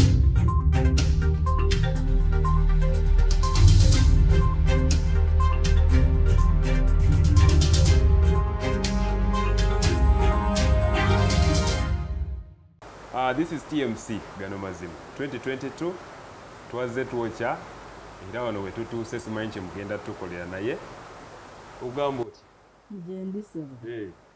Oyi bulungi. Ndi bulungi. Twali tumanyi tujasanga piki erina weekutuuziza ng'okwamidde tukusike busi. Nedda. Kaki kano kenkutte kaka? Eyo certificate ya participation mu round 5 national championship za motocross gye bakuwanga okoze ki ng'owangudde. Abawangula baba basatu bokka. Asooka, owokubiri n'owokusatu. Runners up wekyava. Runners up wekyava. Bali bakyesibako bwesibi mu ngeri y'ennyango amanya nzano Jefferson Mukwala nate tukomyewo kubanga tukwongerayo mu kitundu kyaffe ekyokubiri wano ku TMC Gano Mazima. Of course nga bulijjo tetwewayo okubanga tubaweereza n'okubaleetera ebintu bye mutasuubira okubanga tubibatuusaako. Tukola bukozi mawulire olumu bwe gaba galemereddwa okubatuukako ne tugabatuusaako. Of course kati olwaleero nate Arithia Nachiwala gwe ndi naye oyanjuye abakola mu ngeri ennyangu gy'olowooza nti gyeyagala bakutegeere. Mu nnyangu nga wenkola kyonna nga bakutegeere ng'ani gwani obasooka obagambe kubanze gwe mbaleetedde nabo basobeddwa. Amannya agange nze Nachiwala Arithia ndi senior immigration officer kitongole ekya Directorate of Citizenship and Immigration Office and Immigration Control. Nateera ndi Deputy Public Relations Officer kitongole kya Ministry of Internal Affairs. Simon aliwa mukulu Simon Mundeke. Simon jali akakala by'emirimu gye naye. Mukola. Tukola ko. Mwemale kola. Mwemale kusiima. Naye naffe era tubeeyunzeko olunaku olwaleero. Twagala tutegeere mu ngeri ennyangu aliki. Tukusanga tutya mu mbeera eno nga lwali tusuubira okusanga mu nnyota zaffe ziri ez'amaanyi. Ng'ovudde ku ky'okukola naffe tubeerayo ne bye tukola bye tuyitanga extracurricular activities. Omuntu abeerawo n'eyo emizannyo sports gy'anyumirwa ennyo okukola. Kati nze oba tonsanze wano nga nkola mu biseera byange eby'eddembe mbeerayo wali eggaluga nga nvuga piki ez'empaka ze bayita zi motocross ziri mu kitongole ekya Federation of Motorsport Uganda. Era eyo gy'onsanga nga neevugira piki yange nawe mpangulamu n'okuwangulamu nga omuntu kyeyandibadde alwawo n'okusuubira at a certain point ng'alowooza maybe emirimu side eno gibakwata nnyo munalowooza temufuna mukisa kuba nakadde bwe kati akokola ebintu ebyammwe. So nayogerako luli ne munno Kyatwongo naye nga ye embeera gy'akoleramu ate si nnyangu naye kati ate eggondaze nti oyina n'abo bakulembera muli recognize. Ekitongole kya FMU kiri recognized by National Council of Sports. Naye kyo ekitongole era kirepresentinga abavuzi ba piki. Naye ate gwo omuzannyo gwo nga gwo omuntu woba osazeewo nti kati nga gwe Jeff n'ogamba leero nzukuse njagala kukola ki kuyingira muzannyo gwa motocross weetaaga okubeera ne piki weetaaga okubeera ne bino ebyambalo byonna by'olaba naye bino ebyambalo byonna FMU si yegenda obbikuwa awo wenzijja si yegenda obbikuwa ate n'ekirala nabyo bya ssente nnyingi kituufu obola abasinga bagamba eno sport yekyasinze okubeera expensive. So abasinga ku ffe bwe twali tutandika era twatandika mpola mpola otandika mpola mpola wabeerayo eyo abatraininga trainer wange ye George Semakula akutraininga awo alina bikes z'osobola avugamu awo. So ekitongole nga okimanyi ekya Ministry of Internal Affairs ne kirecognize nga wenakola national championship yange yasooka awo we bantegeerera ne bagamba owaayi lwaki tetusponsoringa ono omwana n'akolera ddala. Awo mu kiseera ekyo ng'oli mukozi wano wali mukozi nga ndi mukozi ono. So yo ngayo netandika okuba ng'ekusupport negamba tumusupportinge. So nga oba olina okukola ki okubalaga needs zo ne bamanya yes so far bapledginze dda okungulira bike empya eyokozesa kubanga kati ngenda ku upgradinga from 85cc to 125cc so almost double. So bo ne bagamba ffe kati tukikwasaganye eyo bike tugigule otandike ng'okuvuga. Munnayuganda atandikirwako wansi eyo mubulire kasente meka akapiki ako akaki ka bike yako ku bike eyo ya million 6 eya model 2023 ya million 6 okugifuna bazikolera Australia wokka. So we bazikola oba olina okuodaringa eba efulumye kati 2023 yafulumye dda era kati gy'osobola osanga ku market. Okugifuna okuva Australia paka wano Uganda obukadde 6 buba buweddewo. Tuli mu 120. Okay. Saagala tutiise nnyo abaana bano abaagala okwegatta mu muzannyo guno naye njagala tetubawa engeri ennyangu gye bayinza okwanguyira okugujoyininga. okujoininga waliwo ne omuntu asobola okujoininga wabeerawo ne bikes era nga si mpya za second hand nazo zivuga waliwo zi Yamaha waliwo zi Suzuki waliwo zi KTM n'endala nyingi nnyo gas nyingi nnyo weziri ku market era bazitunda eza second hand ng'osobola ogifuna nga eringa ku miliyoni 10. Musajja wange Shafiki ali ku kamera eno ayagala nnyo sport eyo naddala abavuzi ba bike so ndowooza amagezi amangu ge tumuwadde kufunayo okweza enyangungu oba tujalabe engeri gy'ayinza okuyambibwamu naye nga tuvuddewaawo katono njagala kutegeera Alicia ali mu kuvuga sport ze ate eno kiseera kye kimu yalina okulowooza ku bantu engeri gye bafunamu passport how are you managing ebikwasaganya ebintu ebiri ebyo era nga wekiteekebwa obbeera nga mandate ya standing orders tulina okukola kuva Monday paka Friday kuva saa 2 paka saa 11 so akadde kenfuna ka ku weekend okugenda nempracticinga nensobola okukola ki okubeera ku level yemu n'abalala so nfuna ennaku 2 mu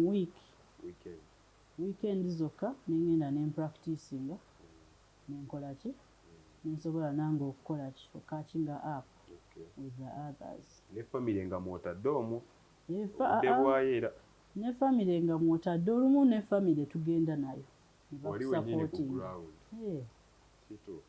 okay awo tetujja kulwawo nnyo tutegedde how you manage and what you doing now abavuzi ba sport bano nabo ava much kale abantu abategeera naye tebanaba ku recognizinga nnyo feel yabwe oba impact yabwe okubeerawo nnyo mu community muli mukola ki bye tutamanyi bye muteekateeka okulaba nga sport eno etuuka wali ekyo kituufu eno sport tenaba kukola ki ku recognizingibwa nnyo ku mutendera ate n'ekirala gavumenti tenagimanya nnyo nga wetwandiyagadde kyova olaba abantu beevaamu abantu bwannannyini beevaamu ne bagenda ne bakreatinga ne bazimba katugambe olina ekazo nga 10 n'ogenda n'ozizimbamu track eya pitch abantu ne bajja nga bakola ki nga bapracticingirawo naye era nga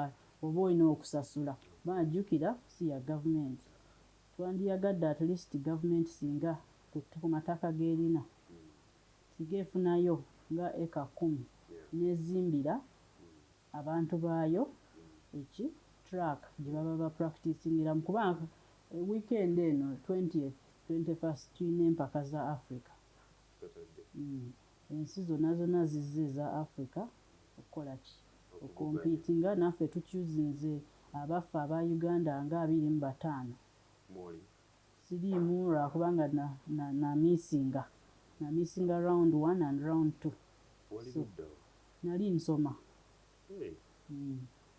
so ne missing ezo round so points zange tezaawera nga sobola competinga muki mu fiimu twasooka kubeera with the round 1 yaliwo mu Feb then round 2 nebeerayo mu March round 3 yaliyo mu April there towards the end then round 4 yali awo June then this one was in July round 5 around 5 yes and ono waliwo COVID 5 rounds then netudda ku season eddako in the next year so kati eno round already yawedde round yawedde kyova olaba twakoze rounds 5 weziggwawo wabeerawo eya Africa bekuŋŋaanya ne motorsports endala in Africa ne bajja ne bakola ki ne bakyuzinga ensi egenda okuhostinga ku luno yali Uganda ate nga Garuga yegenda okuhostinga so ne baleeta ba officials aba Federation of International Motorsport okuinspectinga track oba ziri ku mutendera ne passinga test. So bagenda kukola ki? Bagenda kukompitinga ensi esinga yetwala ekikopo, meaning ye hostinga even the next one. Yes. Automatically. Okay. So ezo zonna round muziyitamu okulaba nga your major target wano mba mulaba nti at least you want to outcompete everyone. Yes. Era buli omu abeera at their best okulaba. Yes. N'ekirala ezo rounds ziba championships.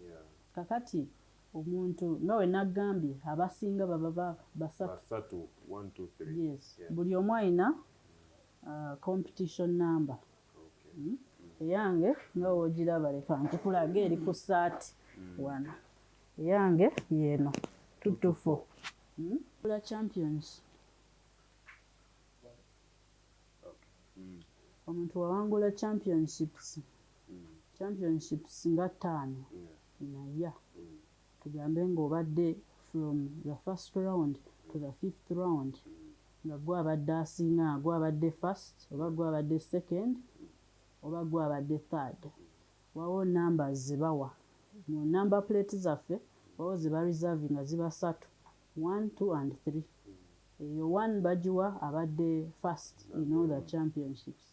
You become the national champion. Balina kuba basatu. You become the national champions. Nga mubeera number plate eno bagikugjako ne bakuwa eyo number. Eyo number representing that you are the champion. So buli woba ovuga oba ogirina until when someone else ajja in the next season n'agikugjako n'awangula n'akusinga ng'agitwala. What are those other priorities zemba nazo byemufunamu na buli omwetaba mu mizanyo gino? What are those things you gain apart from that? Ekyo kyenjagala okugjawo tebakusasula. Tebasasula. It is just for the love of sport. You know, sport creates a bonding effect. You get to know others, you network, you build friendships with the rest. So ebyo byonna be creating a sense of togetherness with the others. Mwena muze, you love the sport, mwena mwagala motorsport. Why don't you become a family together? You've become a family. Kirungi nnyo. Connection yewe eri networking. Ani ali mukulemesa okufunamu mu kino ekintu? Sisobola kumanya alemesa ye yennyini kubanga yo FMU eri. Gwe tubatusooka okujjawo. FMU eri.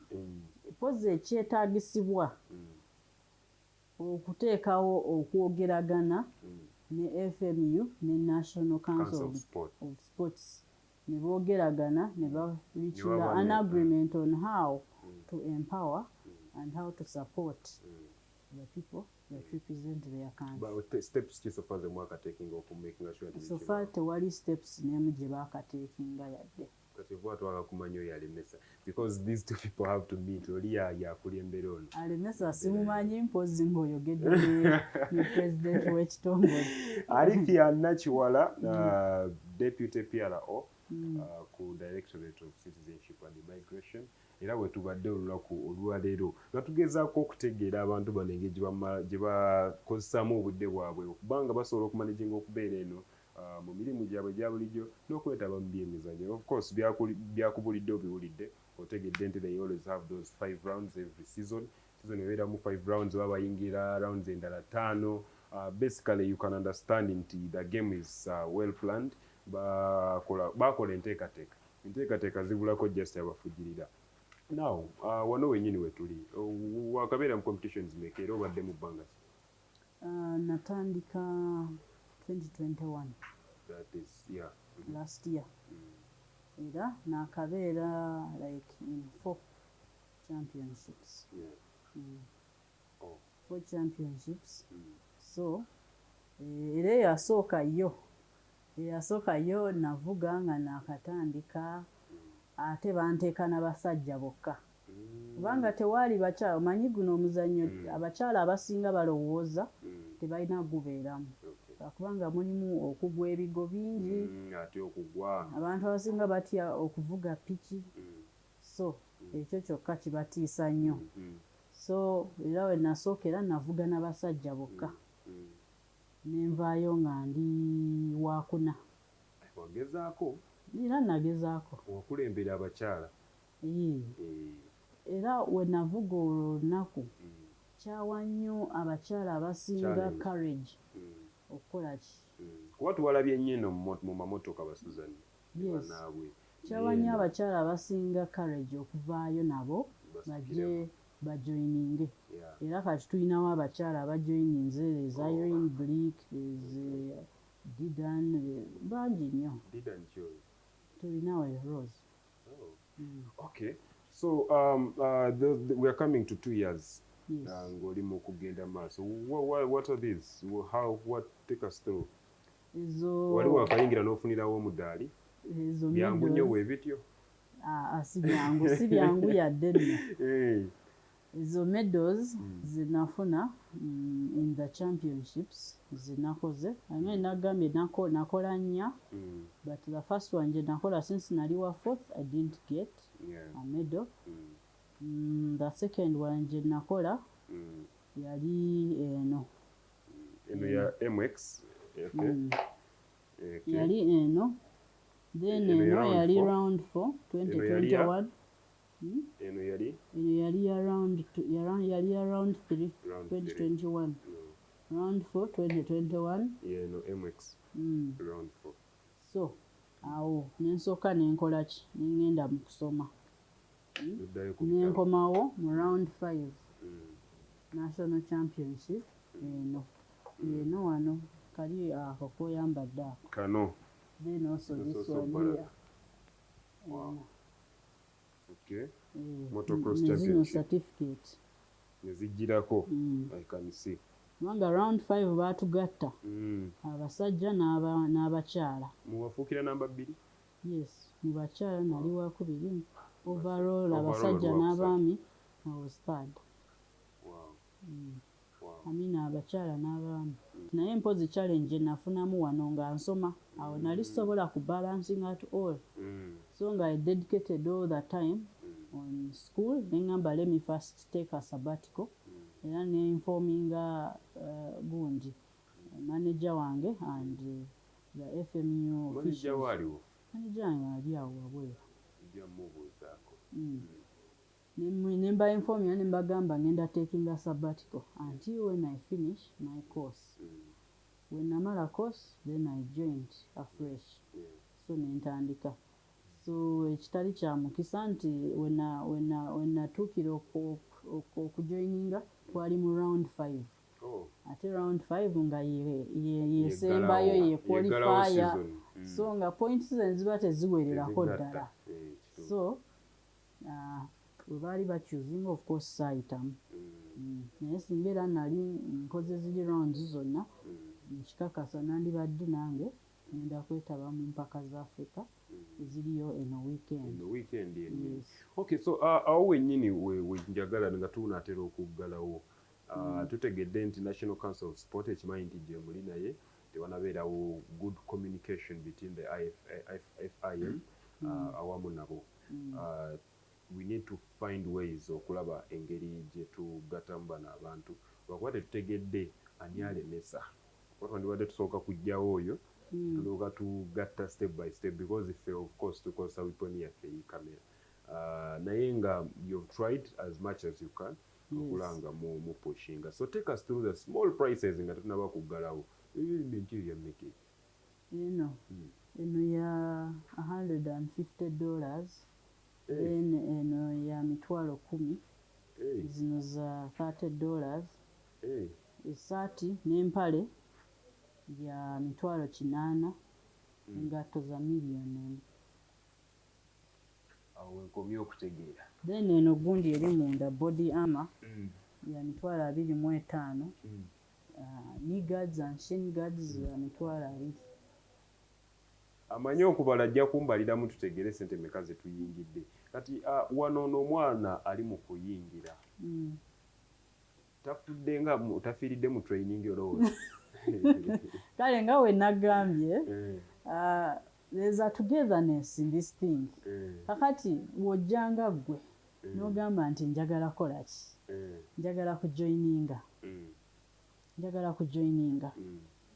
nze neevaamu nga nze nenkugamba kwata helmet yiino engatto zizino vuga nenkuwa ne bike yiyo vuga n'ovugamu n'olaba oba osobola oba toyagale obaye osooka vugamu n'olaba oba onaakisobola wekuba ebigo n'okoowa ogamanyi matidde kansooke enveemu then eri abo n'agamba owaayo sijja kukivaako n'akiremerako oluvannyuma ogenda okulaba omuntu abuusa ne bike mu bbanga. Injury yo y'amaanyi yali ki? Injury ey'ebyafaayo mu bbanga eryo lyewatandikiramu since last year I think. Yes, injury yali last year nga neetegekera gundi race ya October.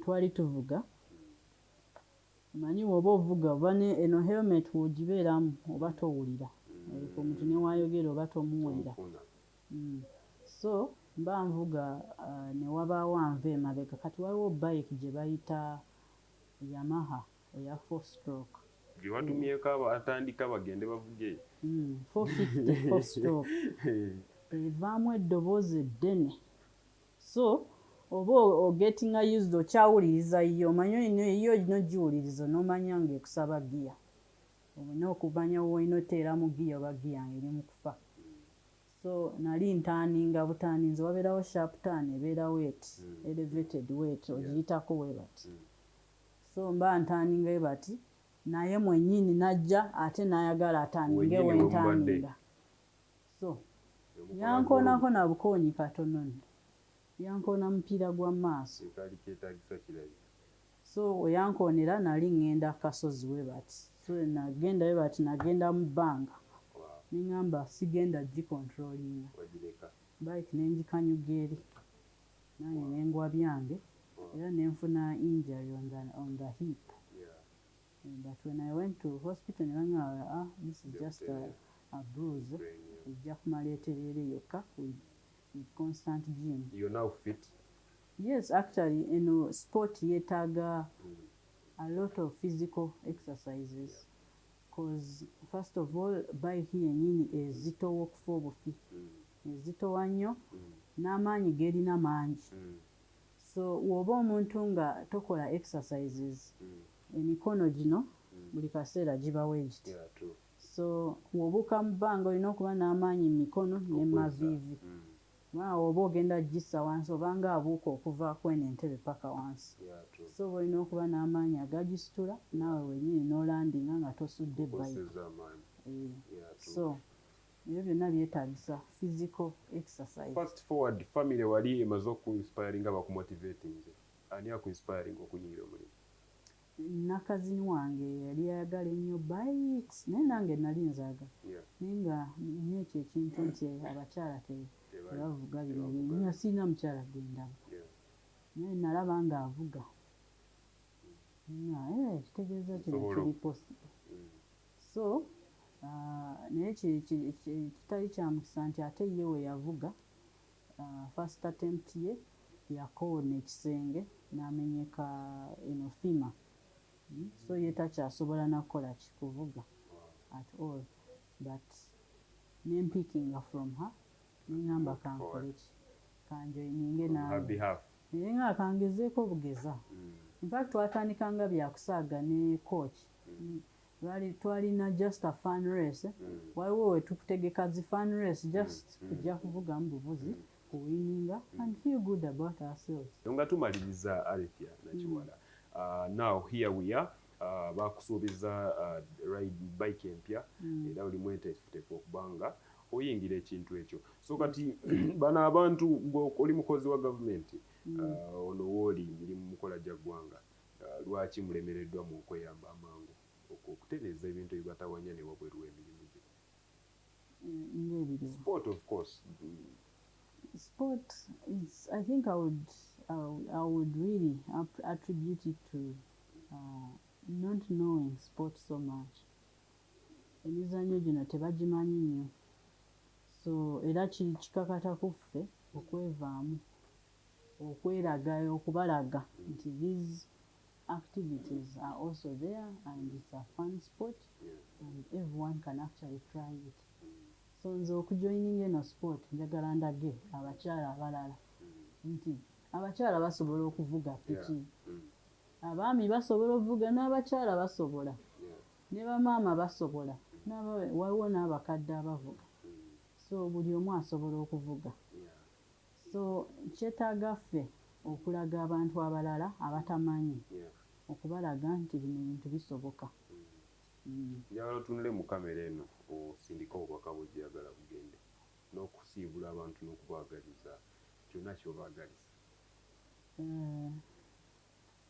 Nsindika obubaka bwange ew'abasponsa bange abannyambye ennyo mu kino ekintu nensobola okukola ki okuba nti nange ngenda funa bike ate nga upgradinze ku 2023 ekintu bike ezo si bangi abazirina twakwaniriza dda mu mwaka oguddako si bangi abagirina era mbeebaza nnyo nkuutira abantu abasinga abali eyo ng'atya okujoininga sport bannange mujje wano tuli family.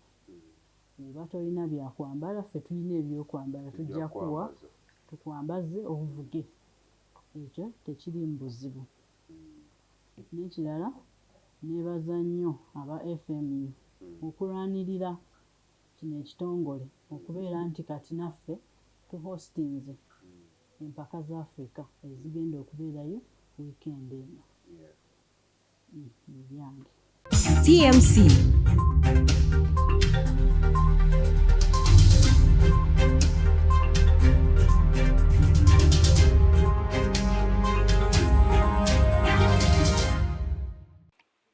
Emboozi eyo nno ey'abakyala bannaffe oba abantu baffe abalina obuvunaanyizibwa obw'enjawulo naye ate nga balina talanta zaabwe ze bayolesa mu ngeri ey'enjawulo. Nsuubira emboozi eyo olina ky'oyizeemu oba olina ky'otegeddemu as regards to sports. Era naawe yandyagadde okuba nga obeegattako olw'omukaaga osaanye obutasubwa gendayo eggaluga babe nga bongera okubangula oba okutegeeza ku buta talanta zaabwe bwe bayinza okuzikozesa ate nabo ne beeyimirizaawo nga abantu. Nkujjukiza nga omwezi ogw'omwenda Fire Baby Concert awe Lugogo tosaanidde kugisibwa. Gendayo omwana muwala Winnie Nwagi oba Nakanwagi agenda kuba nga atusosootera ennyimba ze zonna okuba yatandika okuyimba paka ne bwali kati, era yategeezeza nti alina ennyimba nnyingi neze tubadde tetumanyi era nga ku olwo bw'agenda okuba nga azisabuukulula. Keti events be bakwasaganyiza ekivulu kino ate era nga be bakabaka mu kutegeka, n'olwekyo kigenda kuba nga kijjobi, tosaanidde kusubwa gwe natalina kubanga tolina kasente ako, tandika okuba nga osonda kati omwenda we gunaatuukira ojja kuba nga okafunye bulungi bw'otyo ogende nga enjoyinge oba onyumirwe Fire Baby omwana muwala Winnie Nwagi awo mu kisaawe ku Cricket Oval. Okay, tweyanziza nnyo mwenna ababaddeko olunaku olwaleero n'abatugoberedde abawadde endowooza zammwe mpozi nammwe abagufuula omugano ng'ogw'enswa okuba nga mugoberera puroguramu eno. Tubeebaza nnyo, tubeebaza omukwano gwe mutulaga era nga neebaza nnyo abantu abawangaalira wano mu ggwanga Uganda mpozi ate nammwe abali mu mawanga ag'enjawulo omukwano gwe mutulaga n'engeri gye mulabamu ebintu eby'enjawulo ne comments zammwe tuziraba era tuzisiima. Weewaawo ng'ezimu ziba negative but we do not take them for granted kubanga kituyamba okuva ku ddaala okudda ku ddala. Abakulu abateekamu ensimbi mbeebaza be ba hidden concept bagamba nti bamalawo emigozo bano ku ttaka, naawe ayagala kutambuza bizinesi zo bulungi beekwate bayongere okuba nga bakubangula ku butya bw'oyinza okuba ng'otambuza bizinesi yo. Ate naawe alina amayumba ag'obupangisa nga bakutawanya okusolooza, abakulu abo babakisa eddimu eryo bakuyambeko okuba nga basolooza ensimbi ezo gwatuule butuuzi ate munnange onyumirwe ekyobugaga kyo kye wateekawo. Emengo Lubaga gye bali ojja kuba nga obasangayo oba bakubeko ku simu zaabwe ez'omu ngalo 0784-237-777 ku kamera mbadde ne Katumba Francis One Jeff Tammy nga producer wa show eno n'omukulu Dean Lubowa Saava Saalongo nga executive producer wa show eno. Katonda abanjagalire musigale nga mutugoberera ku mikutu gyaffe gye mugatta abantu tusisinkana ate sabbiiti ejja musibe bulungi. Yes, hello. As the whole world is going digital, TMC brings you Gano Mazima, an online radio straight on your smartphone with easy access to sign up and log in, record your favorite show when it's live, and listen to your recorded shows during your free time. With a very easy to use navigation system designed for you, enjoy the new digital experience. Download now from the Google Play Store and the Apple Store. Gano Mazima, all day entertainment.